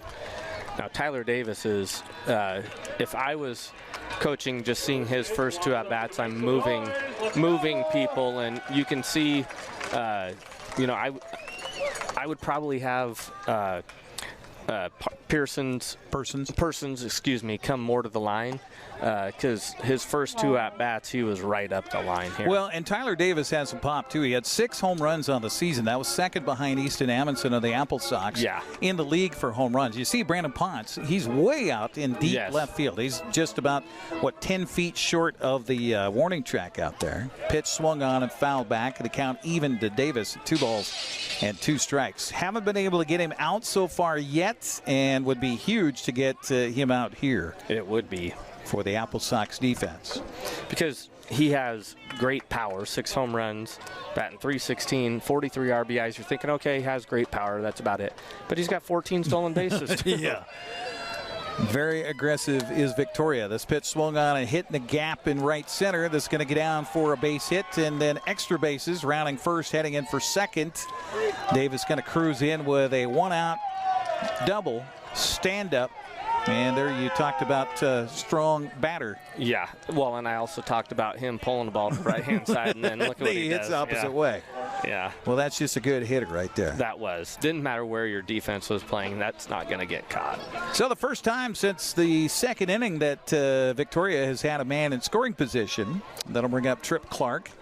Hit by a pitch and scored in the 1st, and hit into an inning-ending double play to the second baseman back in the 2nd. First pitch to him here is inside and hit him. High pitch again.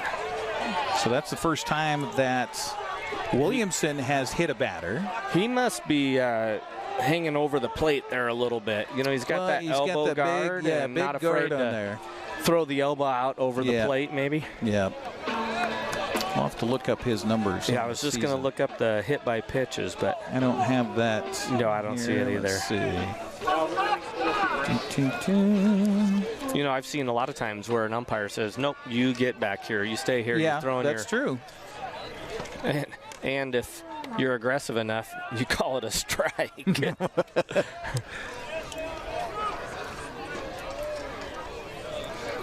First pitch here is a check swing, throw down to second base. That goes off the second baseman's glove. And the runner's going to advance. In fact, both runners advance here. Bummer.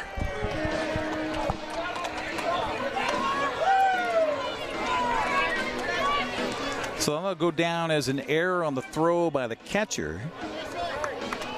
So E2 puts runners at second and third base.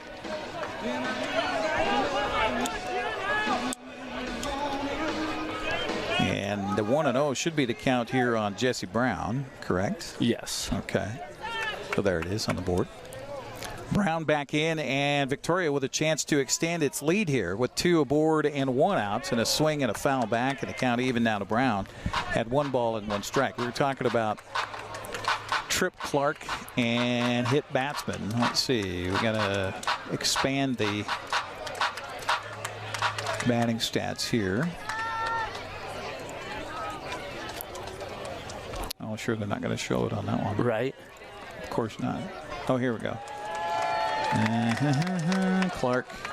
Yeah, 13 times in the regular season hit by pitch. Yeah, that's a lot. That's a ton. Got padding behind home plate came off of the concrete ring here that circles as the base of our stands behind home plate at Paul Thomas Senior Stadium. So that's where that ball got caught in the first inning.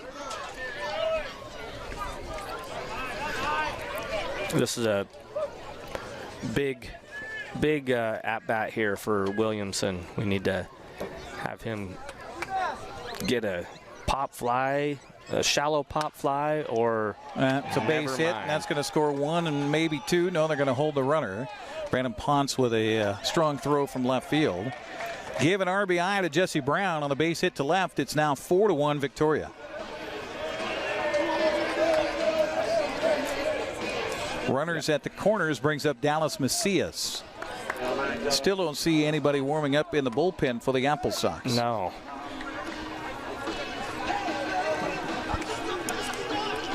And now we're going to get Mitch Darlington to come out to the mound here.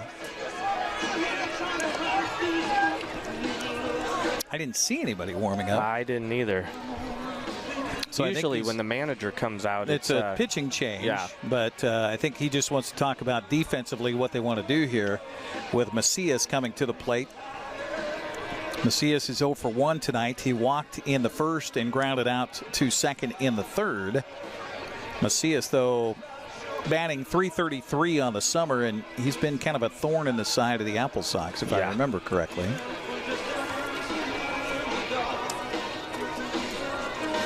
And .333, it's kind of a weird number to get this late in the season, so you think maybe he had like 12 at-bats and he was 3 for or 4 for 12, but he's got 129 at-bats during the season. Yeah. Played in 36 games, and the 3 games that Victoria swept against Wenatchee in July in Victoria, he was 5 for 11 with 4 runs and an RBI. So, yeah, that's a guy that can definitely put the ball in play and loves to do so against the AppleSox. Yeah. Oregon State. So runners on the corners, 1 down, 1 run in, and Dallas Macias stepping up. The first pitch by Williamson, swung on, popped up, and out of play behind home plate, and the count 0-1. Big first strike pitch there for Williamson. Again, he's stretching his arm out there. I hope he's not, struggling with an arm issue right now. Yeah. He did that before this half inning. Pitch swung on a miss. He pulled the string on that pitch one. There, wasn't it? There we go. Let's go. Count goes to 0-2. And giant strikeout here if he could get it. Yes. He looked in the dugout and said, whoa, did I just throw that pitch? 0-2 the count to Macias. And the pitch I thought he was swung on and grounded over the glove of the first baseman. That's going to score a run. Everybody's going to be safe. And just one of those baseball's not fair plays for M.J. Sweeney at first base. Yeah, another error for us. That's our 3rd one of the game. It's hard to win games when you have errors, extra bases, walks, extra outs, walks hit by pitch, errors. Well, and he for sure was going to get the out at first base there. Yes, and the runner would not have gone. No, right. Runner at third would have held. So another run is in. It's 5-1 now, Victoria. And Jack Johnson steps up. He's 0 for 2 with a strikeout and a flyout. And the first pitch to him is a bunt up the third baseline. That's a good idea by Victoria. Yes. And 0-1 to count as he fouled it off.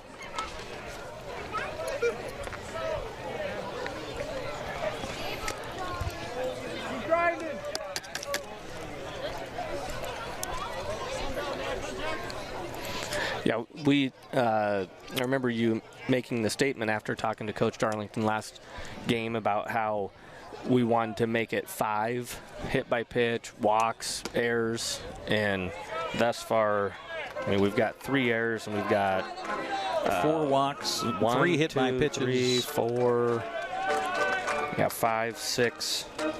6 walks or hit by pitches. Yeah. So, and 3 errors. So it's hard to win a game when you're giving up 9 of them. Yep, absolutely. This pitch is in there for a strike to Jack Johnson. So the 2-strike count now to the third baseman for Victoria. Russell Young waiting on deck. 1 out, 2 in, 2 aboard for the HarbourCats. This is game 1 of the best of 3 series here in the divisional playoffs. Pitch here misses inside for a ball. Count runs even to Johnson at 2 balls and 2 strikes. Still nobody warming up in the AppleSox bullpen. So it's up to Williamson here to get the final out. Now, on the other hand, Victoria had somebody warming up in their bullpen, getting ready to go.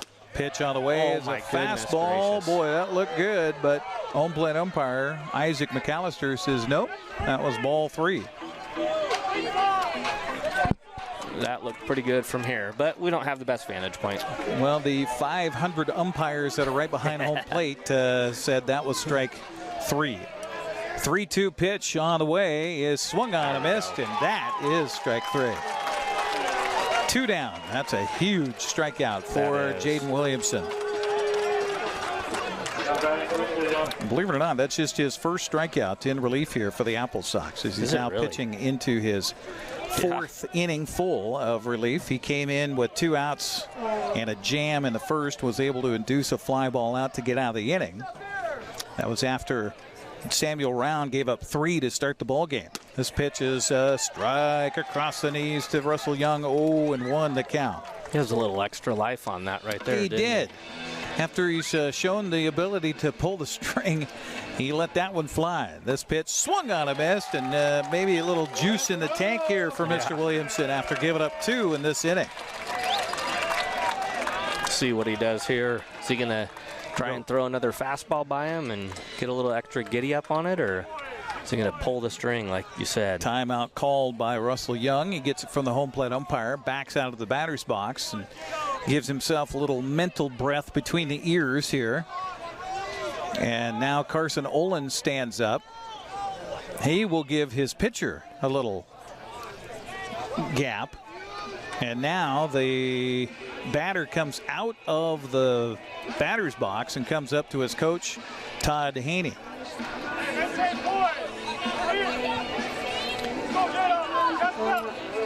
That was interesting.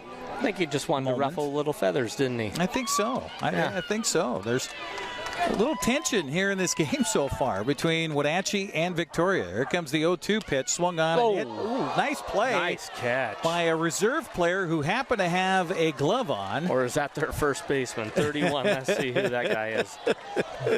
31. That's Trip Clark. Yep. Got to give him first baseman over there with the glove on.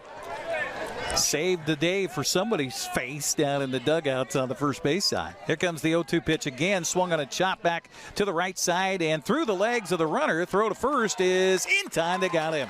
Nice concentration by Sebastian David out there with a runner running right in front of him.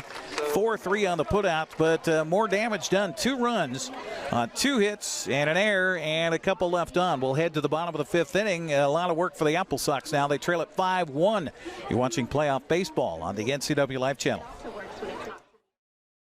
News, weather, and sports. It's all here weekdays at 5, 6, and 10 on your local news source, the NCWLIFE Channel.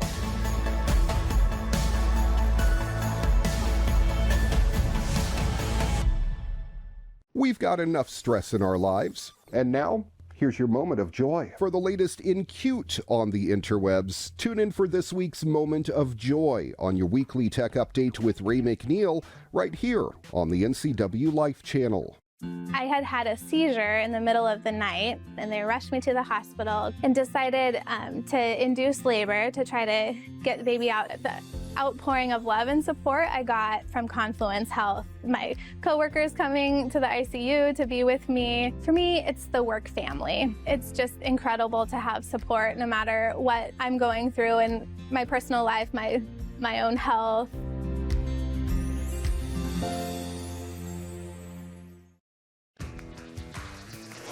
Welcome back here to Paul Thomas Senior Stadium. New pitcher taking over here for the Victoria HarbourCats. I've got him as Dustin Davidson. Who do you have him as? I have him as Dustin Davidson from Haida Gwaii. Okay. I'm not sure what Haida Gwaii is. I don't think it's anywhere close. No. And by the way, 1-0 on the summer was Dustin Davidson. Only pitched 4 2/3 innings, so not a lot on the books for the left-hander taking over. But he will take over for Daniel Gonzalez, who pitched very well tonight here for Victoria in Game 1 of the series. Yes, he did. So Dustin Davidson takes over here as we head to the bottom of the 5th inning, and Wenatchee's top of the order due up in Frankie Carney, Kyle Hennington, and MJ Sweeney. Pitch by the left-hander on the way, and it's a little high for ball 1. 1-0 the count. AppleSox trailing at 5-1. Kind of been booting the ball around the park here tonight, giving a bunch of free passes, and not what you want if you're Coach Mitch Darlington. But there's still time here. But you got to strike while the iron's hot, and they got to get that iron warmed up right now and try to fan the flames here. 2-0 the count to Frankie Carney, and maybe it's just a matter of getting a new pitcher. Right. Give you a new lease on life at the plate. 2-0 the count here to Carney. And the left-hander's delivery is inside for ball 3, and the Sox would love to get Carney aboard to start off this frame. That would be nice. Carney back in the left-handed batter's box. DH for the AppleSox tonight. And the 3-0 pitch on the way to him. Takes all the way. Strike 1 called. And we're going to have to work on some crooked numbers in this inning, you know. Yeah. Not you can't settle for just a run. You got to get 2-3 as you trail it now 5-1. This pitch is a curveball across the knees for a strike. The count goes full to Carney at 3-2. Well, he's seen his fastball and he's seen his off-speed here, so hopefully he's got a good look at it. 3-2 pitch on the way, ball 4. There we go. He kind of looked back just to make sure. Carney made a double-check look back at the home plate umpire, Isaac McAllister, to make sure, in fact, that was ball 4. Yes, it is, Frankie. Take your base. Yeah. So a runner aboard for the AppleSox brings up Kyle Hennington. Hennington with a beautiful sac bunt back at the first, and then moved the runners up. That was huge in the third as well. And Wenatchee, unfortunately, got the bases loaded and couldn't score a run in that third inning. And that might be a point in this game that we look back on and go, man, shoulda, woulda, coulda. Now, we got 1 in the third, right? Or is that? No, we did, yes. Yeah, I 1 in the third. But run in the third. That's the only run we got, and it looked like it was going to be a much bigger inning than that. Yeah, that was a great execution by them on the relay throw to home plate to get kind the of out. A controversial play at the plate on Wenatchee trying to score its second run on the base hit. Pitch on the way to the plate. Curveball missing outside for ball 1. 1-1 to count here to Kyle Hennington. MJ Sweeney waiting on deck. Kind of fun story about Sweeney. His dad, former major leaguer, former Seattle Mariner, as a matter of fact. Yeah. 1-1 to count, and a toss over to the bag at first, and having to leap off the bag was Trip Clark over there. We saw him make a play in the dugout. Now he makes a play over there at first base to save a runner from moving up. He should get himself some ice cream bop tonight. Somebody should be buying him some ice cream. 1-1 the count to Hennington, and the pitch on the way is a fastball strike on the outside corner, and the count goes to a ball and 2 strikes. It's that odd light right now, too, where it might be a little bit tough to see the baseball because the lights are on, but they're really not having much of an impact on our dim daylight here of what's left of this Tuesday. The 1-2 pitch, curveball misses outside. Count even to Hennington at 2-2 is another right-hander warming up down to the bullpen for Victoria, and still no activity in the Wenatchee bullpen. Yeah, and Davidson has a weird arm slot, too. He takes it almost from behind his head to throw, so it's different. Pitch swung on and a well-hit ball to center field, but backing up and having room out there will be Crosland. He'll make the catch for the outs, so the first out here of the 5th, and that'll bring up first baseman M.J. Sweeney. Different look, though, as he's bringing it back, he's bringing it behind his head to throw. Makes it hard for a left-handed hitter to see. Mariners are leading San Diego. That's heading to the bottom of the 6th inning. 1-0. Looks like Cal Raleigh walked with the bases loaded to score a run. So they will take it. They'll take that. First pitch here to Sweeney is taken for a strike. 0-1 to count to MJ, who got aboard on an error in the first and got as far as third in the third. Love to get on the base paths again here. 0-1 count to him, and the pitch on the way is low for a ball. Surprised we haven't seen Frankie, although with a left-handed pitcher, they have a better chance of keeping an eye on the runner at first base. Yeah, and every run is so valuable right now. That's true. We're down 4. Caught stealing, that's for sure. Pitch on the way to the plate is a curveball swung on and fouled into the glove of the catcher. And the count goes to a ball and 2 strikes on MJ.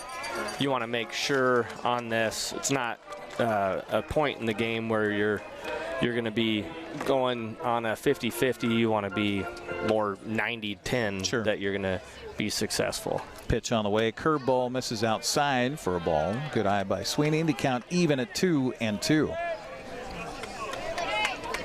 Wenatchee does have a chance to see another game here at Paul Thomas Senior Stadium now. We're getting a lot ahead of ourselves. Yeah. As Wenatchee trails this one 5-1. Pitch swung on, popped up, shallow center. It'll be an infielder making the play. Second baseman Marco Percello goes out to make the catch for the out. So 2 outs here in the 5th for Wenatchee. Brings up left fielder Brandon Ponce. You talked about Jaden Williamson and how the batters weren't able to get a square up his pitches. Yes. Well, the slow off-speed stuff from Davidson causing some issues for the AppleSox here. Yeah, and that arm slot that he's throwing from makes it difficult because you don't see this arm slot very often. If you're looking at the camera. Runner from first goes. The pitch is down. The throw to second base is not in time. Stolen base for Frankie Carney. That gives him 12 on the season. Yeah, he likes to run. He's aggressive everywhere he goes. 1-0 the count to Brandon Ponce. Now the AppleSox with a crucial run in scoring position. 2 down in the inning. So they'll have to do it with 2 outs here. Pitch on the way to Ponce. Swung on and hit hard, but right to the shortstop. Down on it is Shoup. He'll throw to first in time for the out. 6-3 on the putout. That'll retire the AppleSox here in the 5th. We'll head to the 6th. It is a 5-1 Victoria lead. You're watching the playoffs on the NCWLIFE Channel.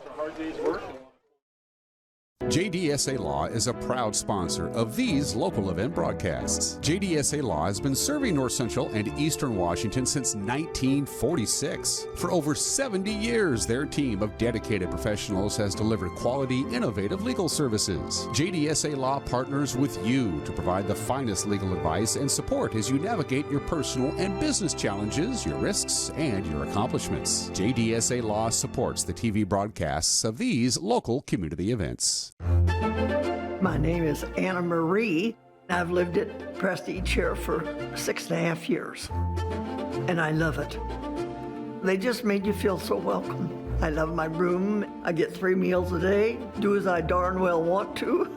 I've loved it ever since I moved in. Mom's a wonderful, wonderful lady. She deserved the very best, and I got it for her here at Prestige.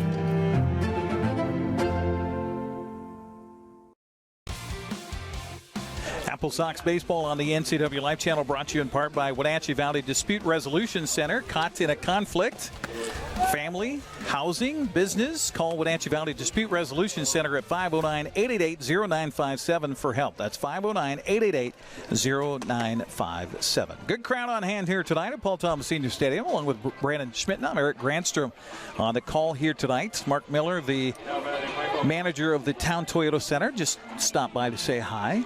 Good to see Mark. They do a lot for the community, that's for sure, don't they? Yes, they do. Busy place. We've got Wenatchee Wild entering the Western Hockey League, which is a huge, huge thing for Wenatchee. And they're busily planning their season in the Western Hockey League.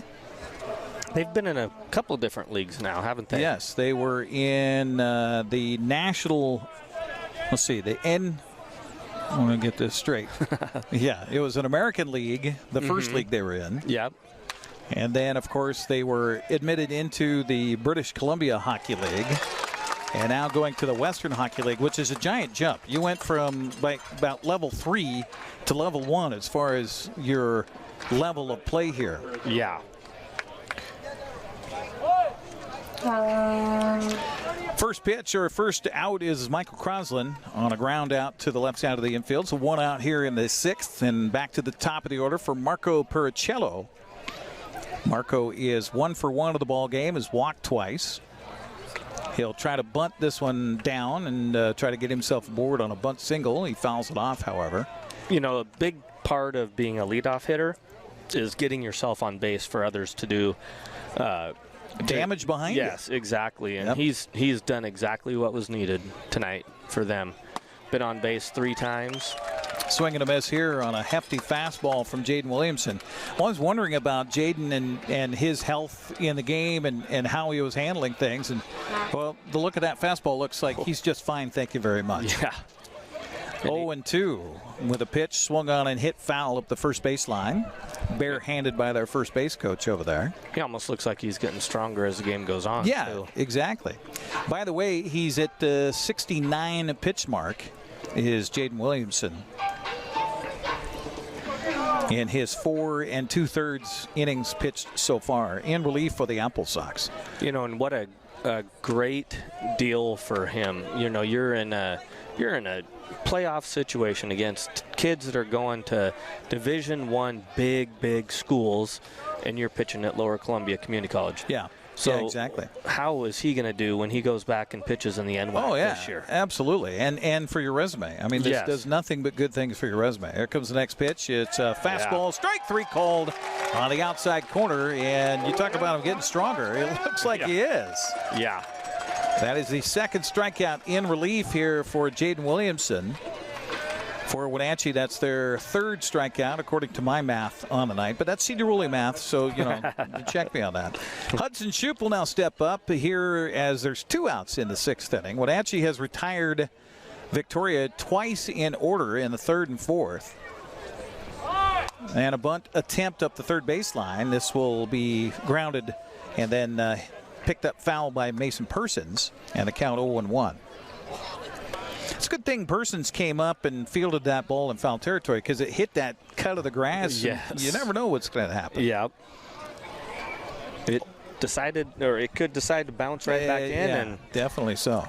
If it doesn't touch anything before it gets to the base. Persons will come up in front of the bag at third now. He was playing a little deep, and I think that's what Hudson Shoup saw, so he's trying to bunt himself aboard. Oh, and now it gives him an advantage, too, because it gives Hudson an advantage here, because if he hits a ground ball that Persons could have fielded beforehand, now it could get by him. So what a great tool for kids to have is be able to drag bunt. Yeah, baseball awareness. Yeah. 0-2 pitch on the way by Williamson, swung on and fouled, and that almost sounded like a broken bat. And if you Apparently not. If you watch big leagues, they don't drag bunt very often. No. One is the athletes are a little bit better fielding wise. Oh, sure, right. And two, nobody in the crowd appreciates a drag bunt. Right? I mean, they appreciate home runs. Yeah, that's a sad thing. It is. 0-2 pitch is missing outside for ball 1. 1-2 the count to Hudson Shoup. 2 outs here in the 6th. AppleSox starting to run out of outs here. They have Olin, Lopez, and Holloway due up middle of the order in their part of this inning. The 1-2 pitch from Jaden Williamson on the way to the plate is hit to the right side. Second baseman up, and Sebastian David's done a good job at second base here tonight, and he'll help retire the order for Victoria. To the bottom of the 6th we go. 5-1 is our score. We'll take a break and come back. You're watching playoff baseball on the NCWLIFE Channel. I'm Jenny Rojanowski, host of Network TV, and I'm looking for you, our next guest, to come on air live at the NCWLIFE studios. We would love to feature your business, organization, or nonprofit and share about the work or innovation happening inside of your organization. It's super easy to come on air. You just need to send us an email. info@ncwtech.org. That's info@ncwtech.org. The Wenatchee Valley. Here, most of us really enjoy the great outdoors, and most of us try to make the most of our natural resources. Here at Apple Valley Honda, we know that for generations, we have harnessed nature to sustainably power the West, and we are proud to be part of that tradition as an environmentally green dealership award winner. Being a green dealership means Apple Valley Honda has reduced our overall environmental impact. We are so proud to live in this wonderful community.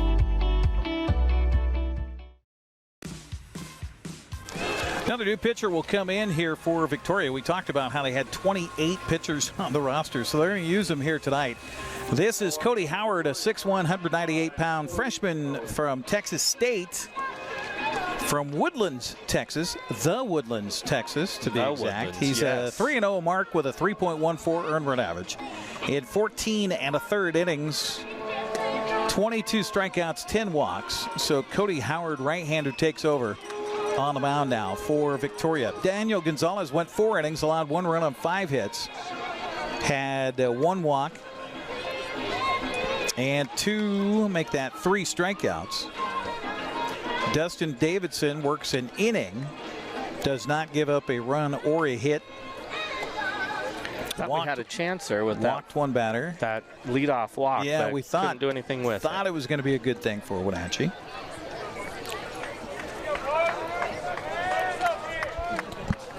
Catch up to date on the Mariners coming up. Also, what's happening in the other playoff games in the West Coast League. Carson Olin will lead it off here. He's 1 for 2 tonight with a fly out to left and a base hit to right. Carson with a beautiful play defensively on a fire of a ball down to second base. Caught a runner stealing for the final out of a frame. First pitch bounces in. Yeah, we were hoping, as you and I were talking in the break there, we were hoping that that was going to give a little bit of momentum into the next half inning, and we just couldn't carry it. 3 up, 3 down. Yeah, 1-0 count here to Carson. University of Washington incoming freshman will take the next pitch. That's in there for a strike, and the count even to Olin at 1-1. Batted .279 on the summer for the AppleSox, playing a lot of catcher. Of course, he and his brother Austin in lineup for the AppleSox. Pitch on the way, bunted, and this is going to be a foul ball. It'll stay foul on the third base side. And the count goes to a ball and 2 strikes, and he was trying to bunt himself aboard there. Yes, he was. I like seeing that. Carson, the younger of the 2 Olin brothers. Grandparents live in Moses Lake. Oh, really? So they've had a chance to see him play, see both the boys play a lot this summer. I'm sure they're here tonight. That's enjoyable for them, I'm sure. Well, and that's a unique experience because, some of these guys are clear away from home, states and states away. So to have any family come to the ball game is kind of a unique deal.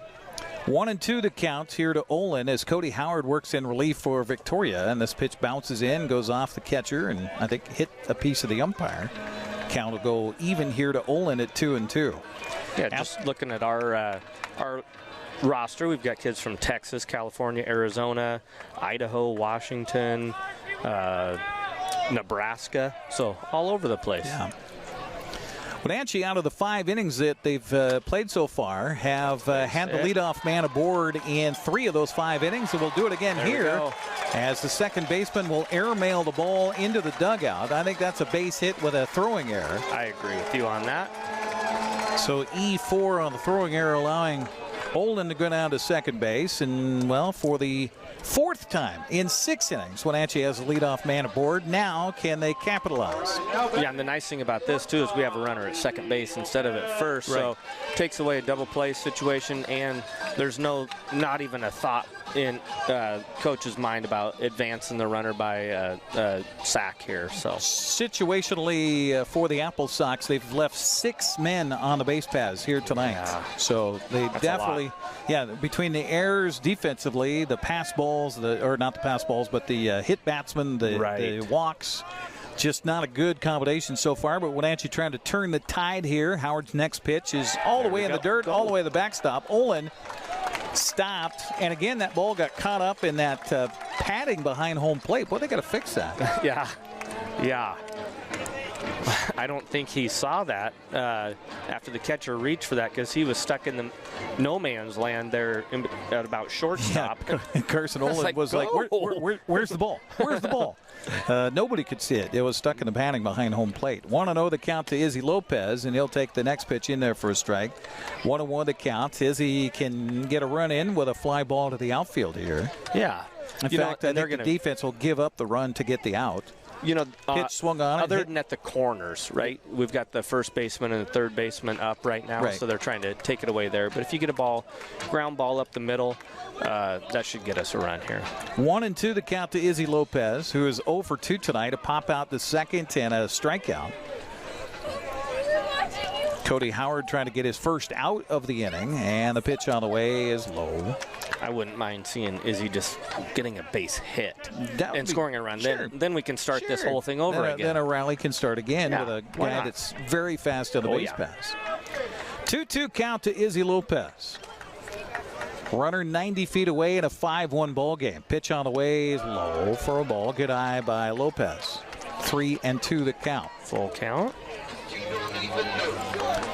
Other games of the West Coast League, it is Bellingham leading at Kelowna in the bottom of the 8th inning. Quick one there, 1-0. Bottom of the 8th as well in Cowlitz. Good pitch swung on and fouled back. Staying alive is Lopez. Corvallis leads Cowlitz 4-1 in the bottom of the 8th. Top of the 4th inning. That game didn't get started until a half hour after the rest of them. Ridgefield now leads in Portland 4-2. 3-2 count to Lopez. Nobody out, runner at third. And the pitch on the way to the plate. Swung on a hit to the left side of the infield. Shortstop Shoup will field and throw, and the throw is in time. But a run will score. It's now 5-2. That was a really good at-bat by Izzy. Fought off a lot of pitches. How many pitches did you see there, Eric? Let's see. 6, 7 5, pitches? 6, 7 pitches, yeah. And ended up getting the ground ball up the middle like we had talked about to score us a run. So that will go in the book as not productive as far as his batting average wise, but as far as being a team player, he did exactly what he needed to do. He brings home the run. Lopez will get the RBI. Run scores in Olin, and now Jaden Holloway steps up with nobody on. He's 1 for 2 tonight with a double and a pop out to third, and he'll look at the second pitch in there for a strike. Evens the count to Holloway at 1 ball and 1 strike.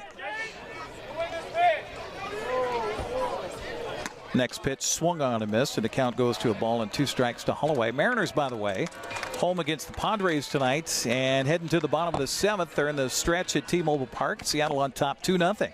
Trying to win their 6th straight tonight. Pitch here misses low. Evens the count to Holloway at 2-2. Wenatchee been pretty methodical with the new pitcher on the mound, Cody Howard. Yeah. Working the count. Here comes a 2-2 pitch. It is just low for ball 3. No disagreement by the catcher there, but yeah, that looked pretty good.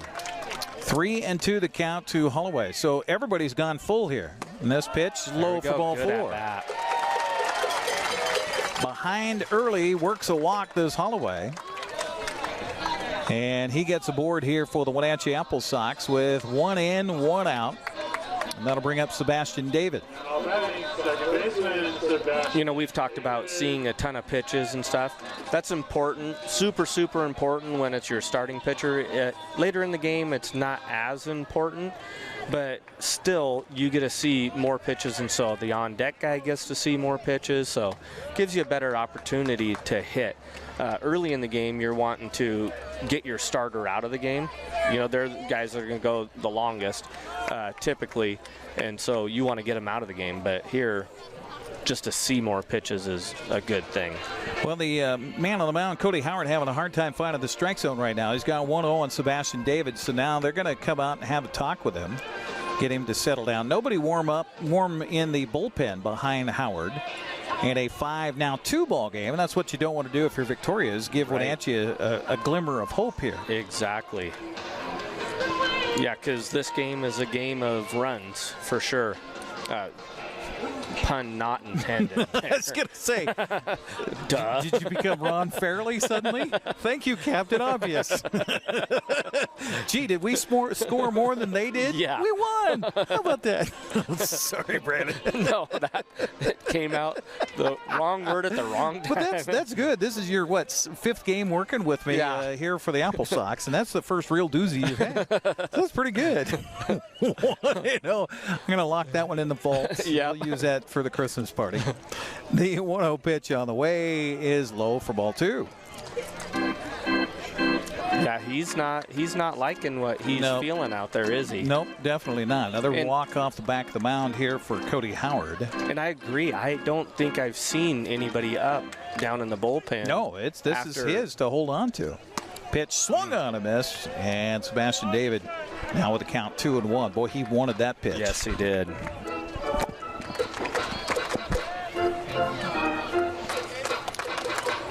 Howard, we mentioned from the Woodlands, Texas. He's perfect on the season, 3-0 for Victoria. So he's had success. Pitch on the way is a fastball taken for strike 2. Crowd didn't like that. Sebastian David didn't like that either. Yeah, now here's a time where you got to just widen out, put a ball in play, make something happen. 1 in for the AppleSox, 1 out with a runner aboard. Holloway at first base.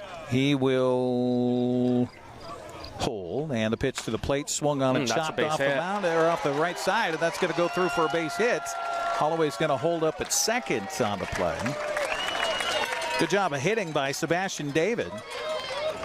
Went with the pitch outside and was able to deliver it to right field for the base hit.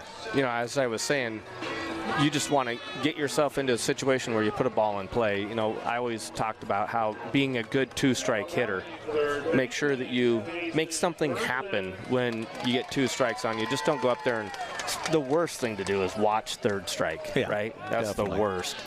Well, Persons has had an interesting night at the plate. He struck out twice, but he also scored a run, which sounds a little odd.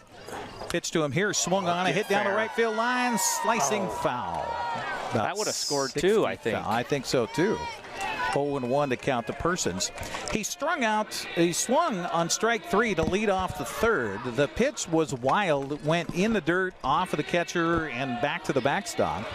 And that allowed Persons to get down to first base. So K and wild pitch put him aboard.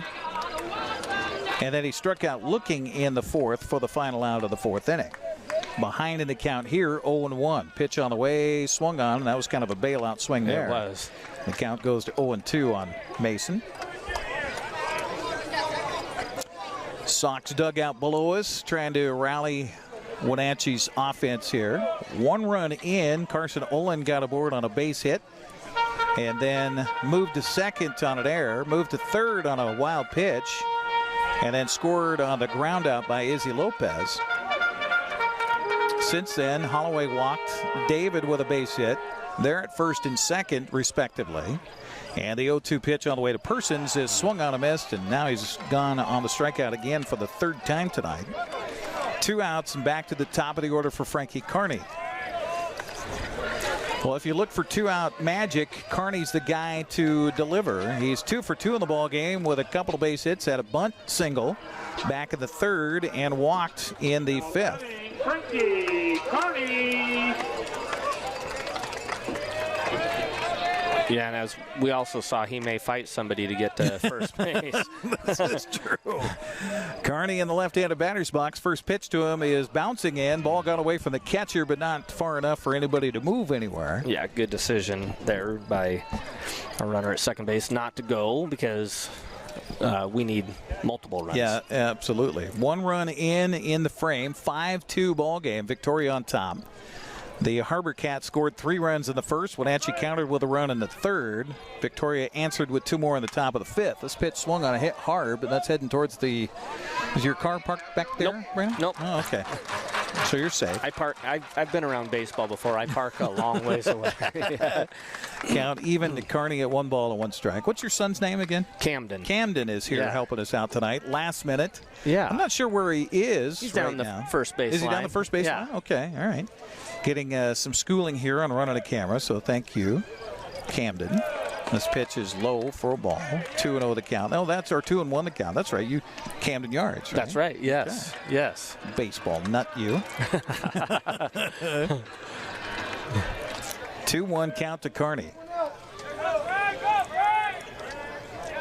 And Howard ready. Pitch on the way. Swung on and hit off the end of the bat. Look out. On deck batter Kyle Hennington had to scoot out of the way of that one. Count even to Kearney at 2-2. That's on a wooden bat. That's going to make your hands ring to have that ball hit like that off the end of the bat. Yeah, but the nice thing is he lives to see another pitch, right? He does. Yeah. Count 2-2. Love to get a full count pitch here so the runners can go. Right. 2-2 delivery is high, all very high, and the count runs full to Kearney. So the runners will be going on this next pitch. Holloway at second, Sebastian David at first. Some pretty good speed on the base paths right now for the AppleSox if Kearney can put this ball into play. And there was that swagger that we were talking about, kind of shook his head at the pitcher like, yep, I got you. Yep. Runners go. Pitch is strike 3 called. Gone looking is Frankie Kearney. And that's where you got to check yourself before you wreck yourself. Yes. The umpire is getting in the face of Kearney. Kearney was heading towards the dugout. And then the umpire came and had words for Frankie Kearney. And what you don't want for the AppleSox is for him to get booted out and then not be able to play a game 2. Exactly. You don't want that. So is that the rules in I believe so. Yeah. I believe so. So the out recorded, Wenatchee does get a run on a couple of base hits. They leave 2 out there. We'll head to the 7th. It's 5-2 Victoria. You're watching AppleSox playoff baseball on the NCWLIFE Channel.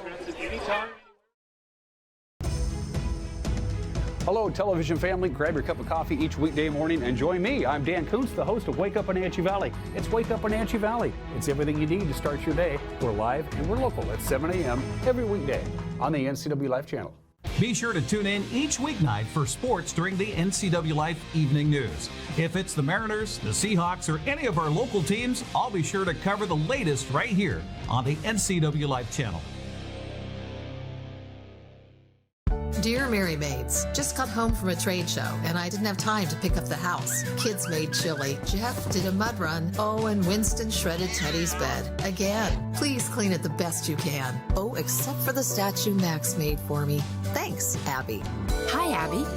Clean kitchen, clean bath, clean floor. Naughty cat. Poor Teddy. The statue is precious. You should keep it forever. See you next time, Mary Maids.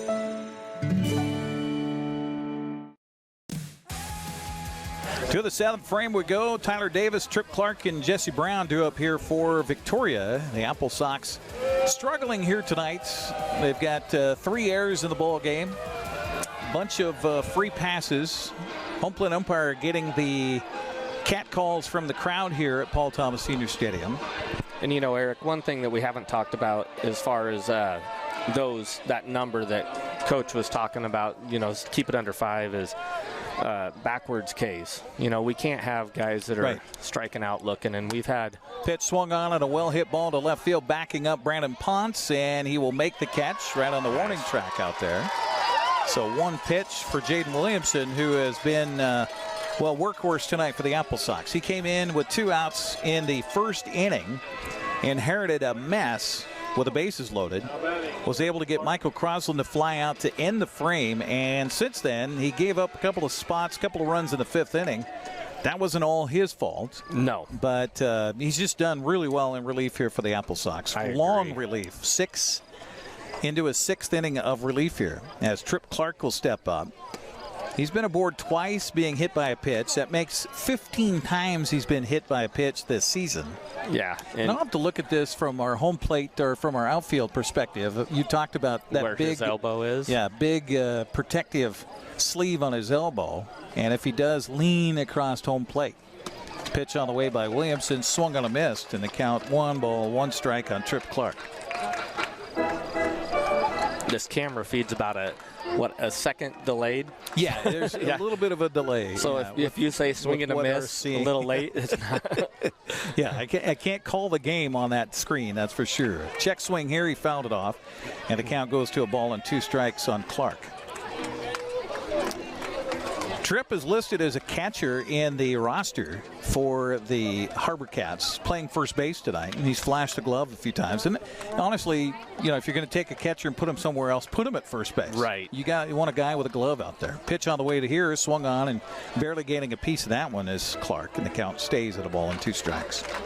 Yeah, and it used to be where your catchers were smaller guys. But look at Olin. Carson Olin. Right. What's his height? 6'2"? 6'2", yeah. Yeah. 1 and 2 the count to Clark here. Williamson shakes off the first sign from Olin, shakes off the second sign from Olin, and now ready.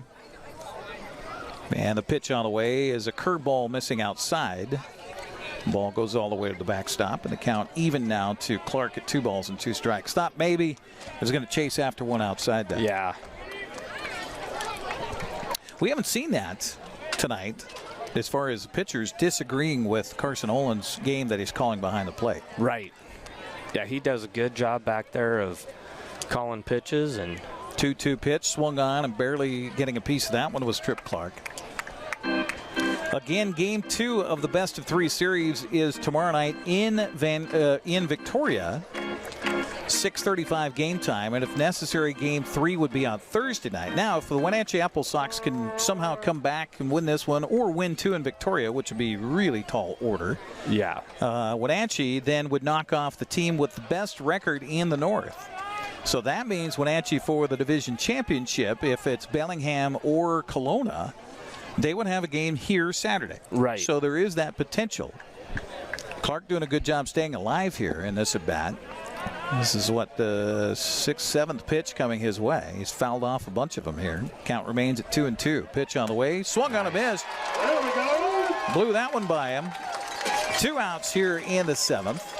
That's the 3rd strikeout in relief here for Jaden Williamson. That's the 4th strikeouts by the AppleSox pitching staff here tonight. And that brings up Jesse Brown. When the AppleSox love to get their 2nd inning in a row of retiring Victoria in order as we head to the stretch. Yeah. Guy that has been money for the HarbourCats tonight at the plate now. He's Jesse Brown, 2 for 3, couple of RBIs tonight.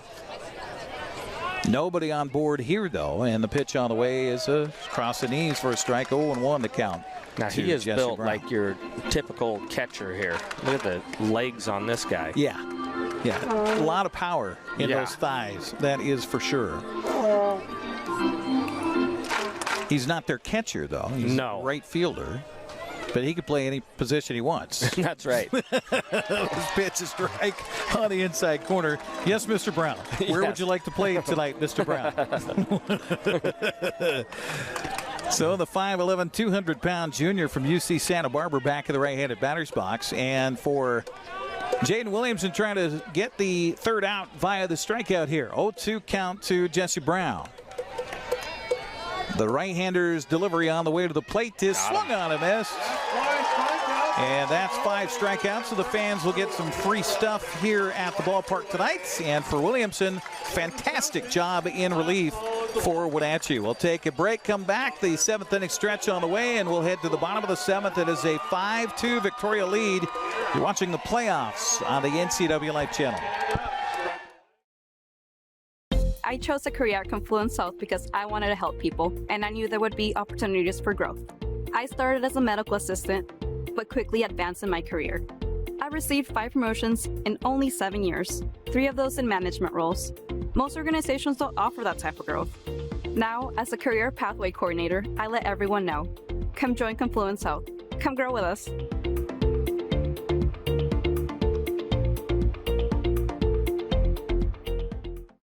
Hey everyone, Fletcher and Amy Ellington here from Live It Up.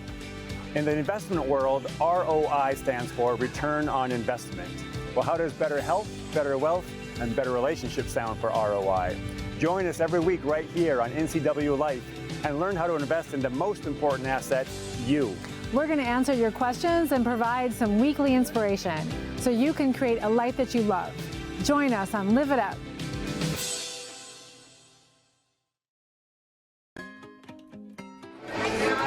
Well, welcome back here to the ballpark as we head to the bottom of the 7th inning. Kyle Hennington, MJ Sweeney, and Brandon Ponce due up for the AppleSox against Cody Howard in his 2nd inning of relief. Meanwhile, a new first baseman has taken over, and that is Ryan Maddick over there. Ryan Maddick. We're going to say that's the pronunciation. I'm not sure about that one. I apologize. Because Magic was left off the roster, the official roster online. So I thought he wasn't part of the ball club anymore. Right. But he is. And so he's over there at first base for Trip Clark. Meanwhile, the Sox send Kyle Hennington to lead it off, and he'll take the first pitch in there across the knees for a strike. 0-1. Kyle is 0 for 2 in the game. Sacrifice bunt in the first. He grounded out to first in the 3rd and flew out to center in the 5th. Pitch to him here, bounces in and all the way to the backstop. But the count even, 1 ball to 1 strike. And you know that ground out to first base was essentially a sacrifice, basically, right? Yeah. Yeah. Absolutely. Absolutely. Work to get the runners around to 2nd and 3rd. Yep. Back in the 3rd inning, Wenatchee scoring its first run in that frame. This pitch fouled off of the catcher, and the count goes to a ball and 2 strikes. Let's get you up to date on what else is happening in baseball tonight. Mariners and the Padres playing in T-Mobile Park tonight as they are in the bottom of the 8th inning. 2-0 to score. Seattle on top. J.P. Crawford has just been really good lately. He's 3 for 4 in the ball game. Julio is 2 for 4. His pitch swung on a foul back. The count stays at a ball and 2 strikes. Ty France 1 for 3. Our new player for Seattle, Canzone, is 1 for 3. Tom Murphy 1 for 3. How about Tom Murphy batting .298 this season for Seattle? Pitch on the way here misses high for ball 2. To Kyle Hennington, leadoff man here for the AppleSox. We mentioned this last inning. AppleSox in 6 innings have had the leadoff man aboard 4 times. And yet we've only been able to score twice, huh? Yeah. Pitch swung on a fisted to the left side of the infield. Third baseman over will field and throw. Nice play there by Jack Johnson. Not an easy play. No, that ball had a lot of spin on it, didn't it? Cued off the end of the bats, and I think if you're Johnson, he's kind of in chagrin right now, saying, yeah, we got that out. He's like, thank goodness it took a normal hop. Yeah. I think the grass helped him on that one. Yeah, wet and slowed it down a little bit. MJ Sweeney steps up for the AppleSox. He's 0 for 2 tonight. Got aboard on an error in the first, walked in the 3rd, and popped out to 2nd in the 5th. First pitch here he takes for a strike. 0-1 to count. 2nd inning of relief for Cody Howard. Daniel Gonzalez started the ball game, went 4. Dustin Davidson an inning, and now 2 innings for Cody Howard. The pitch on the way is a little low for a ball. Evens the count at 1 ball and 1 strike. Update the rest of the scores in the West Coast League. How about this one? Collins has taken Corvallis to extras. They're in the top of the 10th, tied at 4. That's at Cowlitz, right? That's at Cowlitz, yeah. Corvallis is the number 2 seed in the South. This pitch swung on a foul. Get him? No, it didn't. I don't know how it didn't. On deck man, Brandon Ponce had the ball ricochet off the concrete here. Somehow missed him. Thank goodness. That thing was coming hot. It was, yeah, definitely so. So Cowlitz is tied it up with Corvallis. That's 4-4 in the 10th. Meanwhile, bottom of the 5th inning is all it is in Portland tonight, with Ridgefield leading that one 4-2. Final score, Bellingham, how about the Bells? They beat Kelowna 1-0 tonight. 1-2 the count to Sweeney, with one down here for the AppleSox in their part of the 7th. Pitch on the way, swung on and fouled back.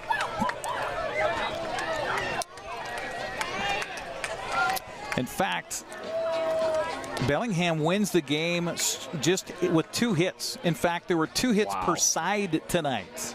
Talk about a pitcher's duel. Holy cow. No errors. Yeah. That's Beidle incredible. gets the win for Bellingham. He goes 7 innings, no runs, 2 hits. Moore relieving with an inning. Swing and a miss here by Sweeney. So he's gone for the 2nd out. And that is the first, to make that 2nd strikeout, third strikeout in relief here for Cody Howard. And that'll bring up Brandon Ponce with 2 down. Trimble gets the save for the Bells. Perfect in relief. Vant Klooster, I should say, went 8 innings. Tough luck loss for Kelowna tonight. Gave up 1 run on just 2 hits. Jeez. Wow. What a game in game 1. Bellingham's played really well. They're going to be a tough out here in this. Well, we were talking about how well they were playing early in the year, and then they came into here not playing very well. Right. And won 2 of 3 right in here. And I think when they faced us, it was a matter of, okay, we're going to get going and continue it on. And they've done good this last stretch for them. Ponce behind at the count 0-2, and he'll take ball 1. Brandon is 1 for 3 tonight. Had an RBI single in the 3rd to score Wenatchee's first run of the ball game. Wenatchee added a run in the 6th, but trail at 5-2 here as we're in the bottom of the 7th with 2 outs. Pitch on the way is a fastball low. Good eye by Ponce, and the count evens to the senior at Washington State. 2 balls and 2 strikes. And interesting for Ponce, he doesn't have to think about it past this year because this will be his final year at WSU. But what is to come of the Cougars after this season? Pitch here misses low for a ball. There was a conversation about the Mountain West adding the remaining Pac-12 schools to the Mountain West and making a new conference. The presidents for the Mountain West said no, not going to do it. Really? Yeah. 3-2 count to Brandon Ponce, and a swing and a miss weakly at that one, and 4 strikeouts in relief here for Cody Howard as he shuts down Wenatchee's offense in the 7th. To the 8th we go. 5-2 Victoria on top. You're watching AppleSox playoff baseball, here on the NCWLIFE Channel. Transform your windows with a variety of colors and styles like the Allure Transitional Window Covering by Lafayette Interior Fashions. Hi, this is Darren with Mini Blinds and More. We can install the latest and greatest in technology to open and close your blinds with only a touch of a button. From the largest windows in your home to room darkening shades for the bedroom. From stylish shades for your entertainment room to custom blinds for those hard-to-fit places. We have a solution for all of your window covering needs. We offer a variety of window coverings from Lafayette Interior Fashions. Call us today. We are Mini Blinds and More, your local blind store. Caught in a conflict? Family? Workplace? Neighbor? Business? Housing disputes? Wenatchee Valley Dispute Resolution Center provides mediation services, a cost-effective and efficient way to provide a written resolution to disputes and issues. Plus, we offer mediation training and community education on conflict resolution and communication skills. Contact us to learn more. To the 8th inning we go in a 5-2 Victoria lead. Dallas Macias, Jack Johnson, and Russell Young due up here for Victoria. You're watching AppleSox Baseball, brought to you in part by Walkabout Grill, where eating out is eating healthy. Open 7 days a week in Leavenworth and Wenatchee, or stop by the 108 Lounge at the Wenatchee Walkabout Grill. Thanks for the sponsorship. And we hope this isn't our last broadcast of baseball, but it very well could be this summer on the NCWLIFE Channel. If so, Brandon, I thank you so much for helping us out, doing a little high school ball and then coming in and having some fun this summer. I tell you what, I'm so glad that you asked. It's been a lot of fun. Yeah, no, I love appreciate hanging out this with you, watching the game, and seeing it in a different perspective too. You know, right? Seeing it down in between the lines a lot of times, and just outside the lines probably more times. Pitch here is a strike. And Jaden Williamson continues to pitch here for the AppleSox in the 8th. 0-1 to count to Dallas Macias. Dallas has been aboard twice on a walk and an error. He also grounded out to second. Williamson with a long look into Carson Olin, the catcher for the AppleSox. And now the two are going to have a little conversation. And this is a matter, too, of I don't know how they're given their signs right now. Are they given finger signs or are they given taps? Because sometimes late at night they'll give the taps. Hard to see it. Yeah. Yeah. And so we've talked about this before too, like catchers painting their fingernails, right? So they can see. They can see. Yeah. Yeah. I'll have to watch from our outfield camera, see how Carson Olin shows the signs here. They're gonna. I guess the conversation right now is about whether that's a mound visit or not. And Mitch Darlington having words with the coach for Victoria, Todd Haney, who's in the third base coach's box. Haney saying that should be charged as a mound visit. And what Darlington's saying is he can't see. Right. So, you know, that's the conversation anyway. Pitch on the way to the plate, swung on and fouled away by Macias in the count 0-2. And again, we'll show that center field camera that we've got, that angle from behind. See if Carson Olin shows signs. Giving taps. He's giving taps on his knee, his head, his chest protector. And the 0-2 pitch on the way is a bouncing in ball one. And, you know, in this situation here, too, they're given what pitch they want, whether it's a fastball, curveball, changeup, slider, whatever it is. And then he's going to give also a location of where the pitch is going to be at. So, gee, in the old days, when I caught it was just, I put the glove here. That's where I want you to throw it. Yeah. You know, the first coach for the AppleSox was Gary Llewellyn, right? Mm-hmm. Yep. And Gary coached with me over at Eastmont. Yeah. He was a pitching coach. Yeah, and Gary's been helping out both Eastmont and Wenatchee's programs. Yep. And he had a thing where we would go, okay. Pitch swung on and hit in the air, and this is going to get down for a base hit into left field. Kind of a fungo off the bat opposite way for Macias. He had the signs set up to where if you increased the value, so you went 1-2, and that was going to be a fastball. If you went 2-2, that's a changeup. If you went 2-1, then it's decreasing it, so it's going to be a curveball. Okay. And then the last sign, so it'd be like 1-2-4. So it'd be a fastball in the 4 spot, and we had the zones. So there was 9 zones where we want it to be located. Gotcha. Yeah. Gotcha. So. Bunt attempt. Jack Johnson. Oh, he said he went. Called for a strike.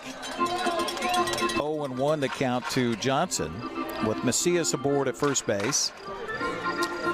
Pitch count for Williamson's getting up there, 94 pitches now. And we do see, looks like a left-hander warming up down at the bullpen for Wenatchee. Is that 43? No, we don't have a 0-1 the count to Jack Johnson here, with Macias aboard at first base. Bunt attempt again, fouled it off, and the count goes to 0-2. That actually looks like number 20, Braden Boyd. Is it Boyd? Okay. Yeah. Going to Washington State. Also, there are bodies down to the bullpen area for Victoria. Looks like a right-hander warming up down there as well. Number 40, Logan McNeil. 0-2 the count to Johnson here, and the pitch by Jaden Williamson on the way is, missing, I guess, just outside for ball one.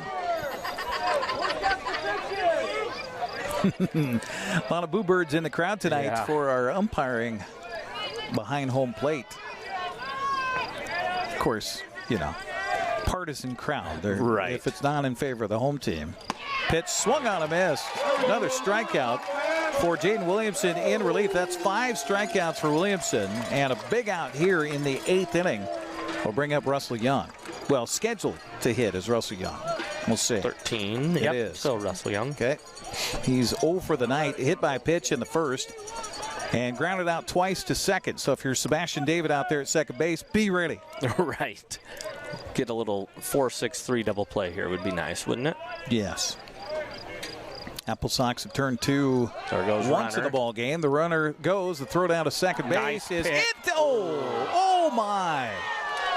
Oh my. That was great hands by Sebastian Davis there. That was fabulous. Yeah. Fabulous. A good throw by Carson Olin. And it looked like the throw was in time, but the swipe of the tag with a glove looks like it kind of went up and hit him between the thighs, and he had 1 foot on the bag then. So stolen base here for Macias.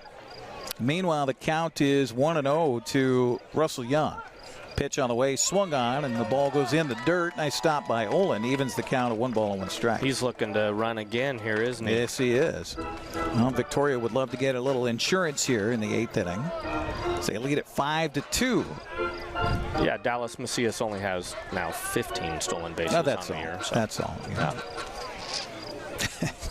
They run, and they run, and they run some more. 1-1 the count here to Young. Williamson ready, and the pitch on the way, fastball high.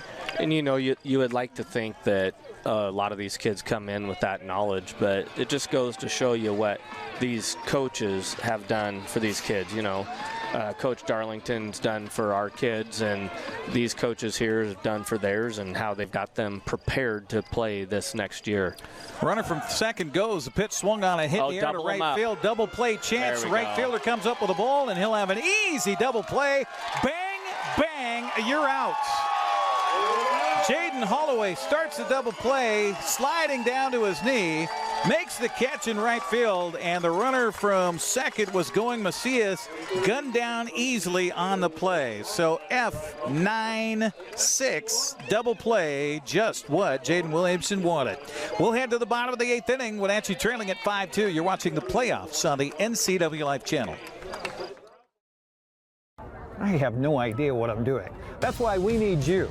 We need people to run cameras so I can get back down on the broadcast and talk about what's going on. We pay $75 per event. If it's sports, if it's a parade, if it's Apple Blossom, if it's a Super Oval, $75. If that sounds like some extra good money for you, we'd love you to be part of our team. All you have to do is email me, sports@ncwlife.com. sports@ncwlife.com. In the meantime, I got to go figure out this camera.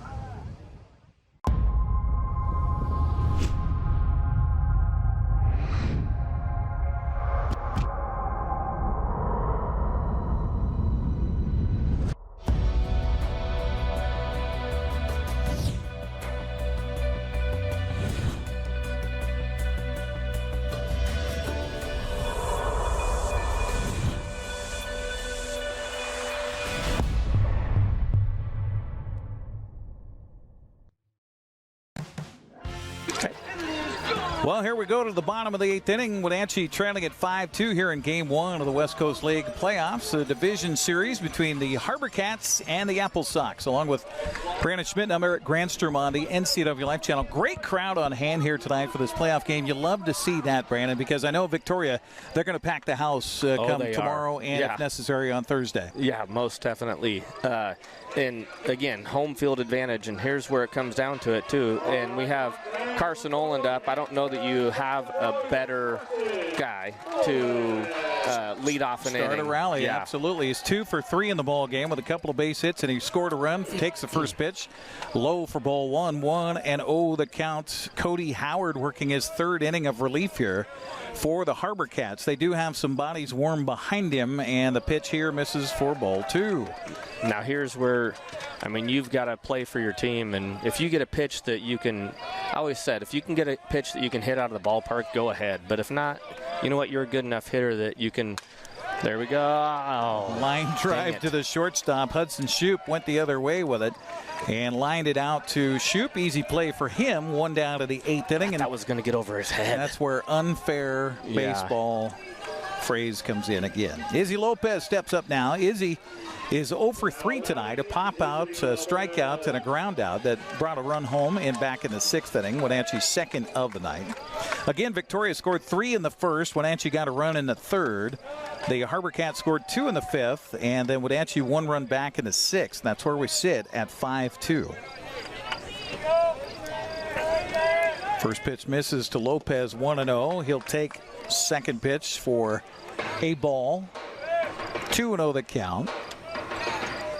Let's get the pitch count for Mr. Howard here. 54 pitches in relief. That's a lot of pitches. It is. 2-0 pitch swung on and hit to shallow center, coming in on the ball.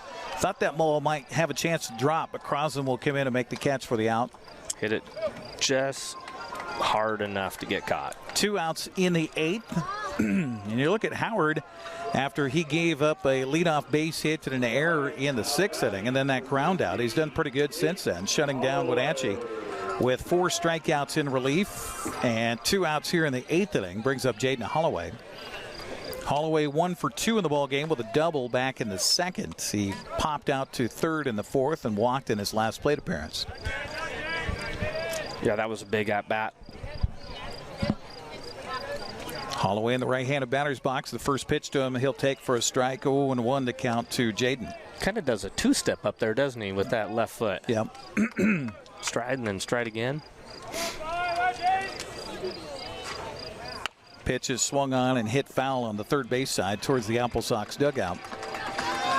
Game 2 tomorrow night, no matter what happens here, is in Victoria at their ballpark, Wilson's Group Stadium. They do a great job, by the way, of their presentation at the ballpark, as well as their television broadcast. Swing and a miss here by Holloway. And that'll do it for Wenatchee in the 3rd. They're retired, or in the 8th, I should say. They retired 1, 2, 3 in order. So we will head to the 9th inning of play. Work to be done. First, they got to hold Victoria right to where they are. 5-2, the lead by the HarbourCats. You're watching AppleSox playoff baseball on the NCWLIFE Channel. With TV advertising, what we want to do is more deeply connect with the community. People spot me in different parts around North Central, Costco and Wenatchee, say, hey, you're the pizza guy. And so they wouldn't know that if it weren't for the TV commercials we've done. We've been here so long that people already know who we are and what we do, but to have that image flash on their television screen as opposed to just hearing it on the radio or seeing it in the newspaper. I just love the fact that we can actually put our finger on when a customer comes in and says, I saw your ad. It's becoming increasingly difficult in this digital age to know where are your customers listening or watching, because I watch all the different channels that they watch too, like Cooking Channel, History Channel, and so it was wonderful to be able to be on there. I would say that if you want to do business in Wenatchee, then you should connect with the people of Wenatchee, and there's no better way to do that than with NCWLIFE.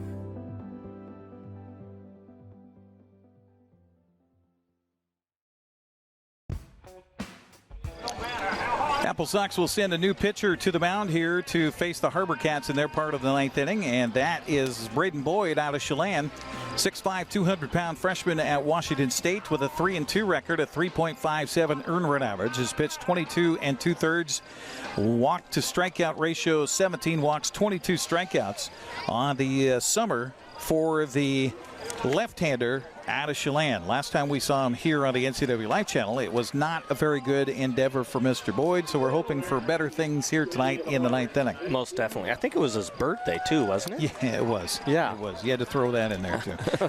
By the way, congratulations, Jaden Williamson. Fantastic job. If that's the last time he pitches for the AppleSox this summer, thank you, sir. That was fantastic. 7 1/3, gave up 2 runs, 5 hits, 5 strikeouts, not a single walk.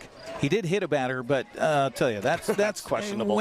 When he was asked to come in an impossible situation, as Victoria had scored 3 runs in the first inning, he comes in, bases are loaded, 2 outs, and able to get a fly out to end the inning, and then just settled in for a nice groove for the rest of the night. You couldn't ask for a better performance by a guy that, like you said, came in a horrible situation and came out there and pitched his guts out tonight. What a great performance by him. So Boyd will come in, and he'll face the number 9, 1, and 2 batters for Victoria. Michael Crosland leads it off. who is 0 for 3 tonight, and he'll take the first pitch for a strike, and that's what you love as a coach, right? Yep. First pitch strike. Yep.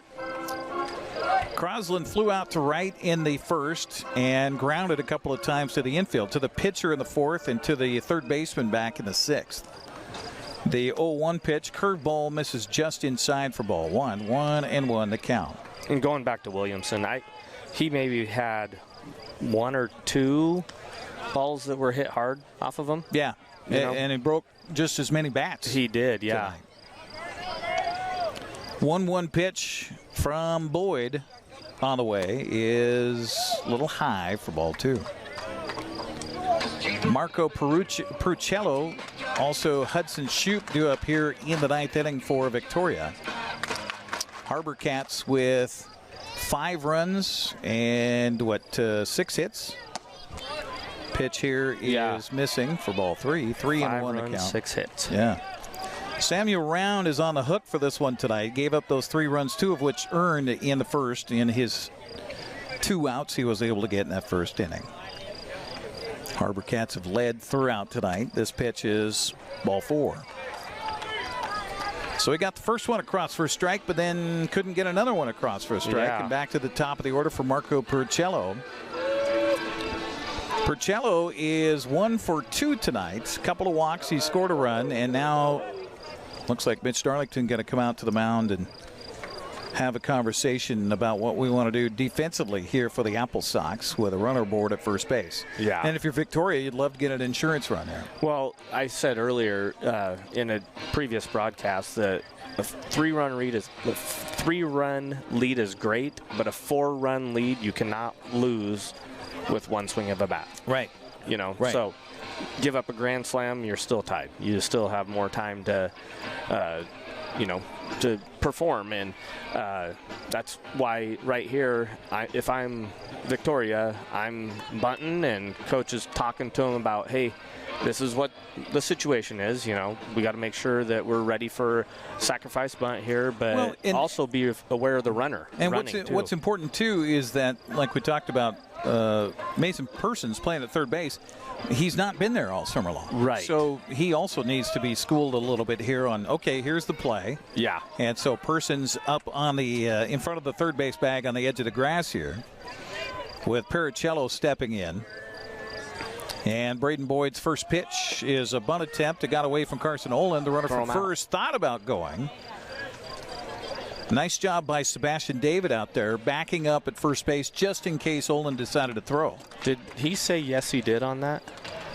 As far as he called that a attempt at the ball 1 on the scoreboard, but the scoreboard hasn't always agreed with what the umpires have been calling. 1-0 pitch is a bunt attempt, popped up, and that's going to bounce foul. MJ Sweeney swipes at it, and a count even now, and a ball and a strike to Peruccello. Superman move right there would have been cool, wouldn't it? Lay out diving for that thing. Play, yeah. 1-1 the count to Peruccello in a 5-2 ball game.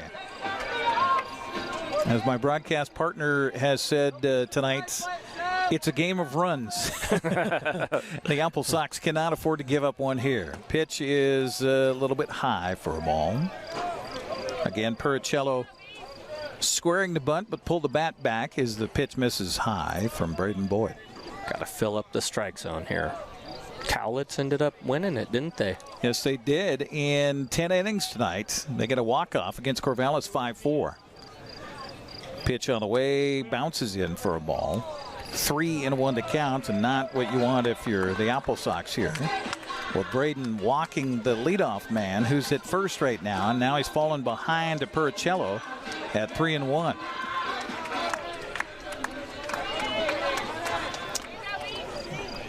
Pitch swung on and hits, and that's a foul ball. Foul ball just outside of the bag. Wow. It, I think, touched the glove of MJ Sweeney down there, but the glove was foul. Now that's an interesting one, Coach. Mm-hmm. How does that rule? Because his body was fair, but the glove was foul.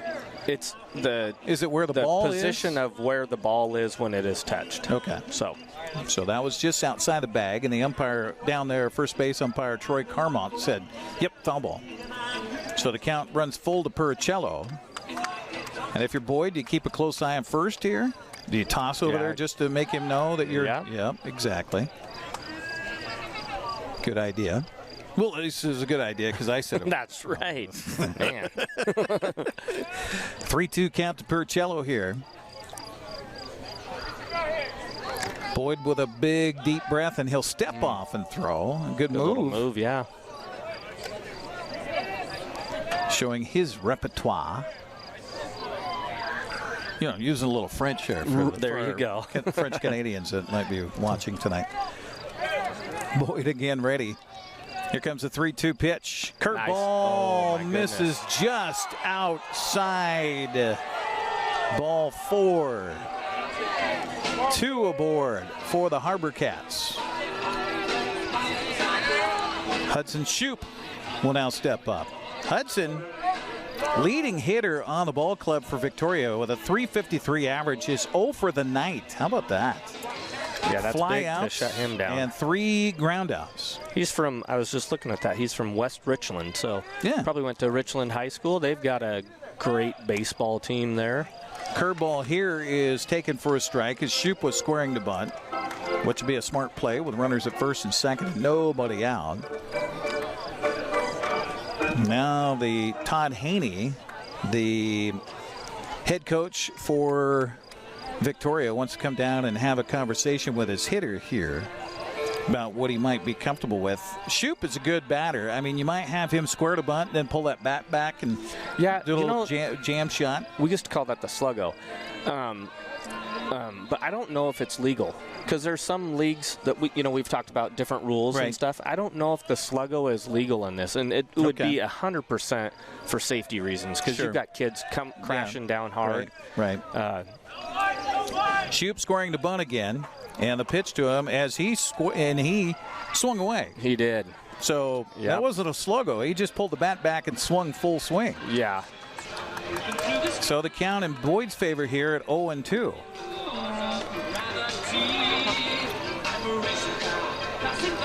Braden has that glove curled up on his shoulder as he peers over the webbing towards his catcher, Carson Olin. Has the sign with runners at first and second. Nobody out. The 0-2 pitch is a check swing. Oops. And he stays alive, fouling it off. They're in the bottom of the 6th in Portland tonight. Well, I should say Gresham. They don't actually play in Portland. 5-2 is the score. Ridgefield on top of Portland in game 1 of that series. Bellingham, we mentioned, beat Kelowna tonight on the road 1-0. And how about Cowlitz coming from behind in 10 innings, winning it, and a fly ball to the second baseman, double play chance. They throw back to first, and oh my, that was almost a triple play. Unfortunately, both the guys on base were safe, though. So a L4 line drive to the second baseman for the first down. Everybody else is safe. That's big out for Braden Boyd. That was. It brings up Tyler Davis. If you're Davis and you're Victoria, you'd love Davis to swing away and just put this game out of reach right here. Yeah, he's had a good day at the plate. 2 for 4 in the ball game. 2 for 3 in the ball game. Steps up there, and the first pitch to him by Boyd swung on, popped up, shallow center field. Shortstop going out, and he'll make the catch. Nice play by Izzy Lopez. In no man's land out there in shallow left center. I would almost say that's deep left center from where that shortstop had to go. Man, that was a great play by Izzy right there. Hennington was coming in. I think Hennington could have made the catch. Yeah, and I would have liked to have seen that because that's a much easier catch. Oh, totally. Coming in. But Lopez makes the catch. He's a gamer. Yes. It's 2 outs, 2 big outs, and then brings up Trip Clark. Or no, it's that new first baseman we were talking about. Which is Ryan. Oh, yeah. I'll let you say his last name. Yeah. Because I don't know how to pronounce it. All right. We'll get it here. Hang on. Roster. Tink, tink, tink. Oops. What happened? Clicked on the wrong thing. Tink, tink, tink, tink, tink. What's his number? 29. There we go. Yeah, it's Majdick. So Ryan Majdick will be the hitter as he came in to play defense. Man. Oh, my, that pitch looked good. But the home plate umpire says, nope, not a strike. Yeah, I was watching the Little League World Series yesterday, and they're still in the regional brackets, and now they have, all those umpires are volunteer, and they do a great job. Right.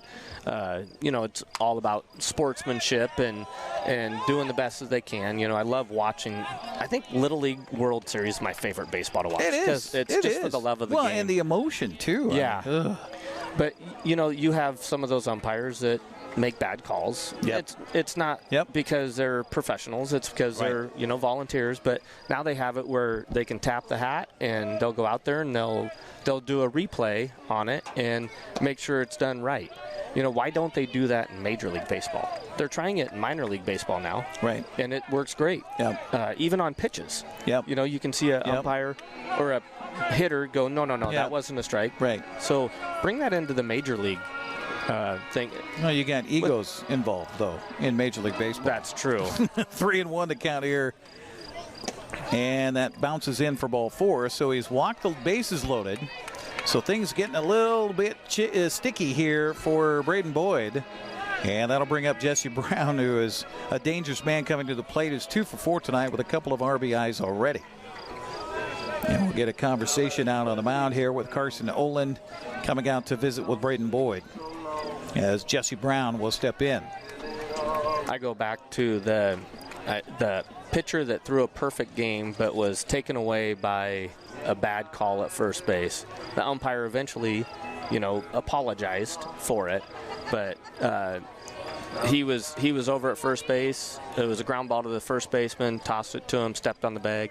Runner stepped on the bag. He called him safe to ruin the perfect game. And then he eventually ended up getting the win and the no-hitter, I think. But why not make it right? He lost a no-hitter there, too, because it was a single. You're right. Yeah. You are right. Swing and a miss here for Jesse Brown, 0-1 to count, with the bases jammed here in the top of the 9th inning.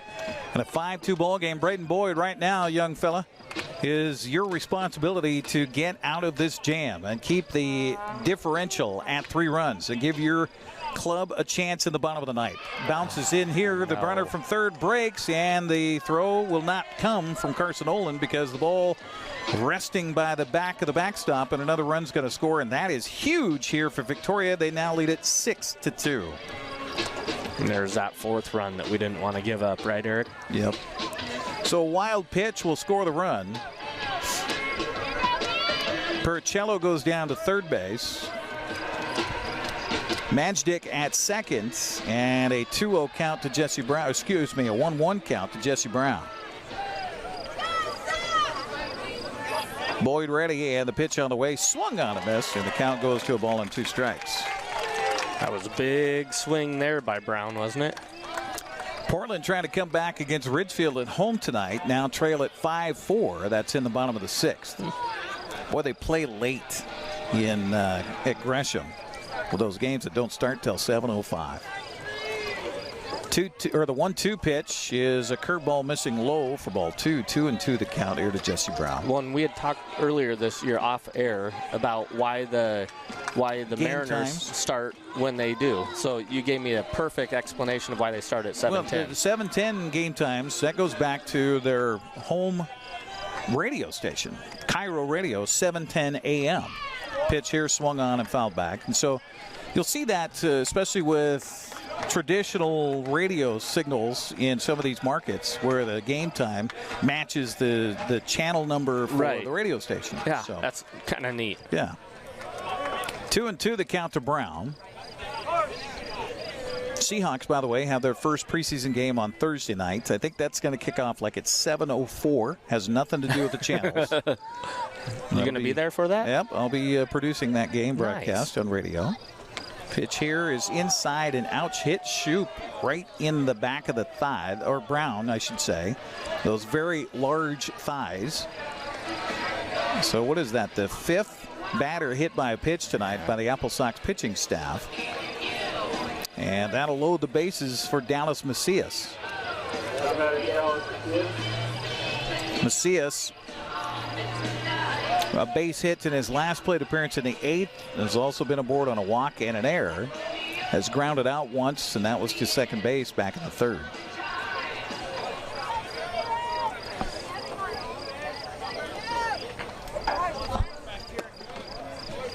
Pitch misses low for a ball.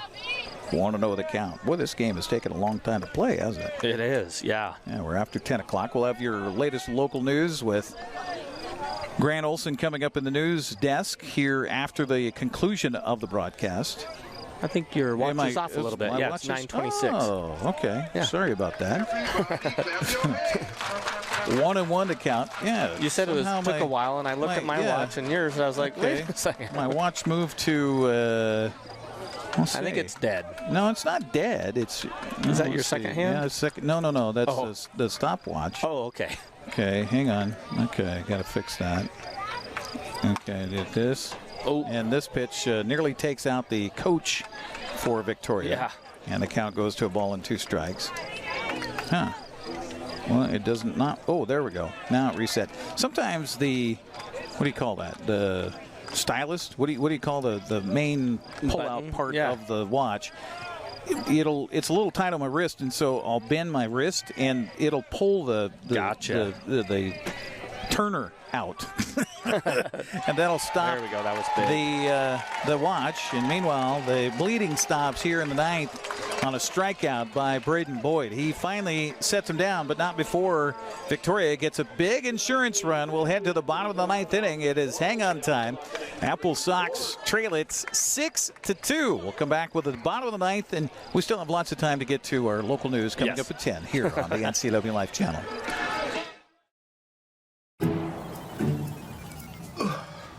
Hey man, how's your arm?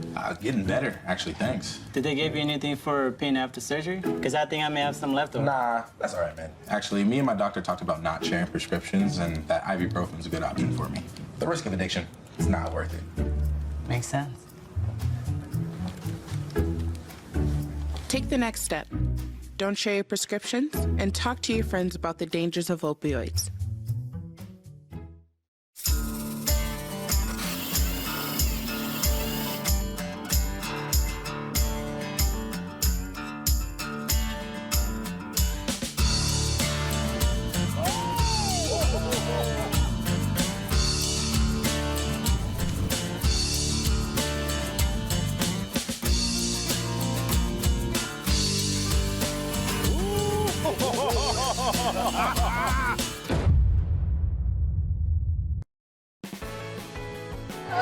Logan McNeil will take over on the mound here for Victoria. He is a 6'1", 180-pound right-hander, sophomore out of New Mexico JC.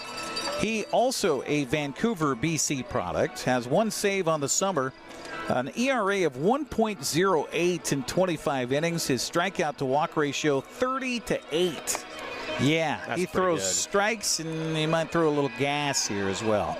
As we go to the bottom of the 9th inning and bottom of the order due up for the AppleSox, Sebastian David, Mason Persons, and Frankie Carney, as Wenatchee is in danger of falling behind 1-0, but there's always a chance. That's right. As long as there's an out, there's always a chance. And Wenatchee has shown the ability to do that here at home this season with last at bat walk-off type wins. So Sebastian David will step up here to face McNeil. David 1 for 3 tonight with a strikeout to fly out to the base hit opposite way, his last plate appearance in the 6th. First pitch is swung on. There we hit go. Hard down the left field line, base hit. Rounding first and holding there will be David, and a leadoff single, and there's a heartbeat, doctor. Don't pull the sheet up just yet. First pitch, jump on it. Well, you know a guy that throws strikes coming in on the mound. Yeah. And Logan McNeil, and the first pitch is nailed for a base hit. Now Mason Persons steps up. Mason 0 for the night. First pitch is a strike across the knees, 0-1 to count. Persons struck out, got aboard, and scored a run in the 3rd, and a strange one to lead off the 3rd inning. Then struck out looking and swinging in the 4th and 6th. So he's officially 0 for 3 on the night. The 0-1 pitch to him here is a strike call. Yeah. Yep. He's behind in count quickly at 0-2 to Logan McNeil.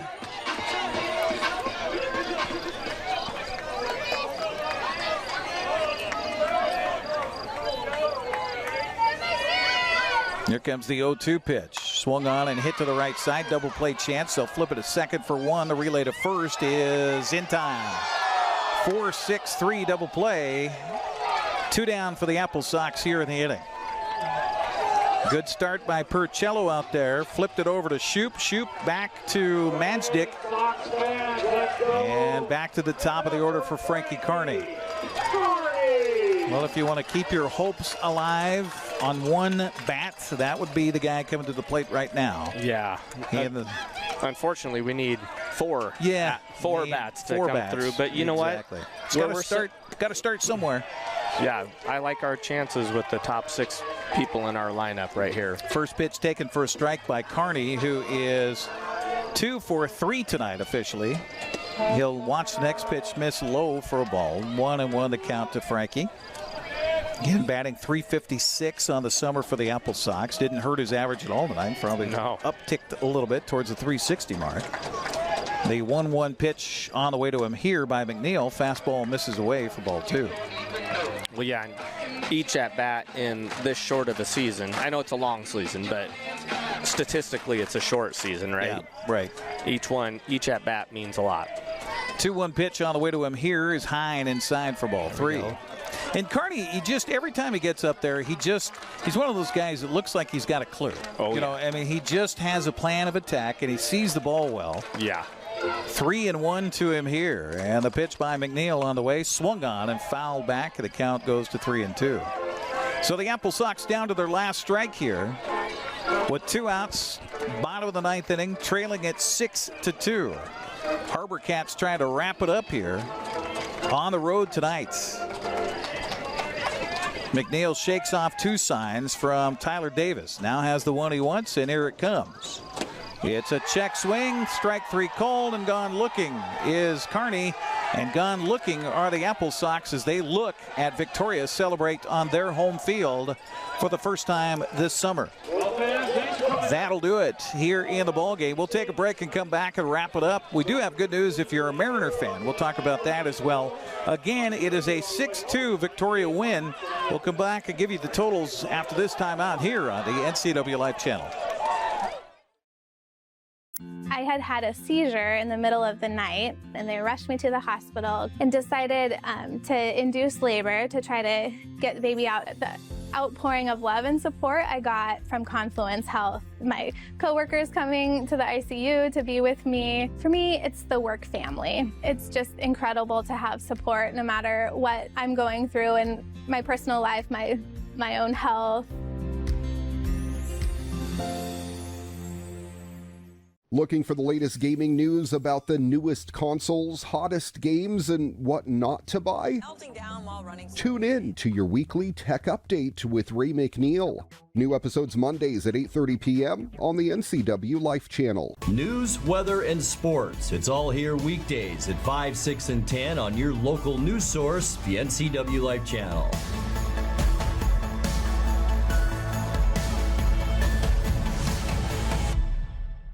The Wenatchee Valley.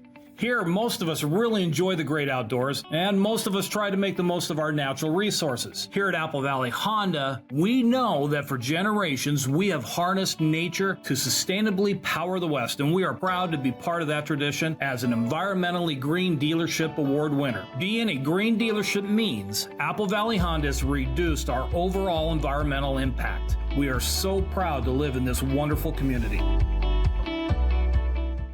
I'm Jenny Rojanov-Satian, host of Network TV, and I'm looking for you, our next guest, to come on air live at the NCWLIFE studios. We would love to feature your business, organization, or nonprofit and share about the work or innovation happening inside of your organization. It's super easy to come on air. You just need to send us an email. info@ncwtech.org. That's info@ncwtech.org. Well, the AppleSox fall to the Victoria HarbourCats here in Game 1 of the West Coast League Divisional Playoff by a final of 6-2 tonight. 6 runs, 8 hits, 2 errors for Victoria. 2 runs, 6 hits, and 1 error for Wenatchee. Losing pitcher tonight for the AppleSox will be Samuel Round, who got just 2 outs and just couldn't finish the first inning. A rough one for Samuel Round tonight with the two 2 outs, basically, 2/3 of an inning pitched. He gave up 3 runs, 2 of which earned on 1 hit, struck out 1, walked 2. Also had a couple of hit batsmen that was costly in that first inning. Also the AppleSox with an error defensively in that first inning as the HarbourCats get out to a 3-run lead to start the ball game.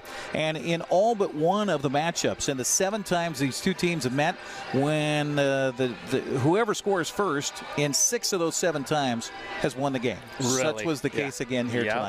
And unfortunately tonight it had been every home team had won the game. Yeah, right. Yeah. And so they turned the table on that, and who knows, maybe tomorrow Wenatchee can return the favor on the road with Game 2 in Victoria. The HarbourCats, the win goes to the man in relief here tonight. That goes to Dustin Davidson, who worked the 5th inning of relief, did not give up a run or a hit. He had 1 walk, no strikeouts, but he will get the win. But credit Daniel Gonzalez, 4 innings of solid starting here tonight for Victoria. Offensively for the HarbourCats, Jesse Brown 2 for 4 with a couple of RBIs. Tyler Davis 2 for 5 with 2 runs.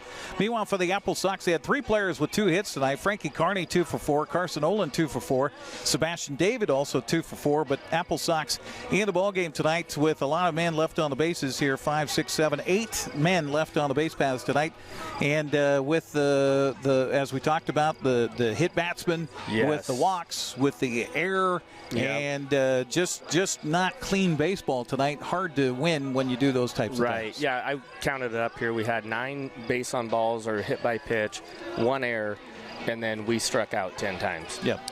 So you're not going to win many baseball games if you do that. And, you know, we had a heck of a performance by Williamson out there on the mound tonight. He worked, 7 innings? 7 and 2/3, or 7 and a 7 third and a third, and 2 runs, 5 hits. Both those runs were earned. He had 5 strikeouts and no walks. He did have a couple of hit batsmen in his 7 and a third, but he made it so the AppleSox even had a chance tonight. Right. Yeah, he came out and threw amazing, and gave us every opportunity that we could to scratch out a win, but unfortunately that wasn't the case tonight. We lost to a really good baseball team. Yeah, and they have been good all season, and they showed it again here tonight with solid defense and some key hits, and they get the win by a final of 6-2 here tonight. Other scores from the West Coast League in the first games of series.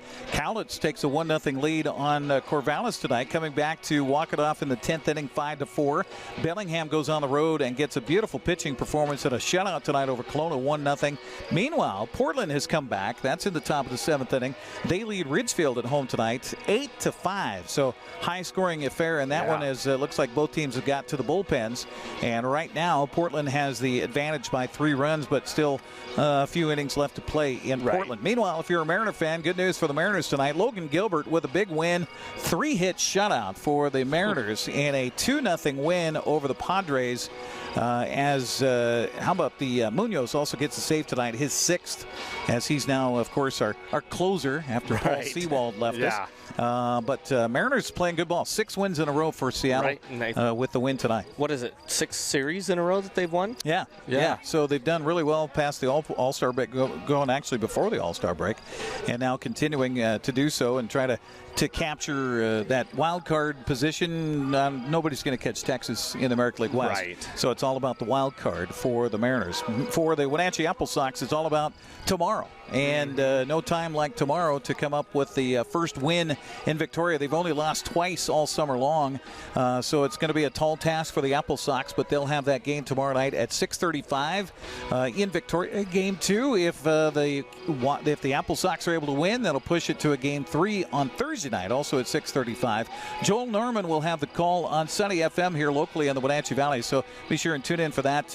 Also, I will give credit to Victoria. They have a fantastic streaming. If you go to the West Coast League website, westcoastleague.com, you get the stream for free on all the games there, and Victoria does a fantastic job on that broadcast with slow motion replays and all that kind of fun stuff. Wow. So they do a great job, so you'll be able to watch that on TV as well. Maybe watch it on your computer and turn the sound down and turn up Joel Norman Listen with to the Joel. call. Yep. Well, Brandon, it's been great. Thank you so much for helping us out. We hope this isn't the last broadcast, but it looks like it might be for summer collegiate baseball here on the NCWLIFE Channel. I wanted to thank everybody involved with our broadcast. Malcolm Whitehall, who's been doing our van duties and been sweating in the box all summer long, so thank you to Malcolm. Also thanks to our crew here tonight. Dan Kuntz, line producing along with Josiah Davison. We called in Josiah when we need the help, and a nice even-keeled sort of guy. He's the guy to definitely do that for us. He's Dan. That's all I'll say. Enough said. I'll say about that. But also thanks to our crew tonight as well. Richard Caswell for helping us out on cameras. Cagney Fox for helping us on cameras tonight. I think Oliver Caudry also showed up late here to the ballpark tonight, so thanks to him. He had a golf tournament today, so thanks for him coming in after golf to help us out. And thanks to Camden for helping us out with the broadcast tonight as well. So that's going to wrap it up. Also, Matthew Moore back in the studio. Can't forget Matthew. That's going to wrap it up for AppleSox here on the NCWLIFE Channel. Again, falling here in Game 1 by a final of 6-2.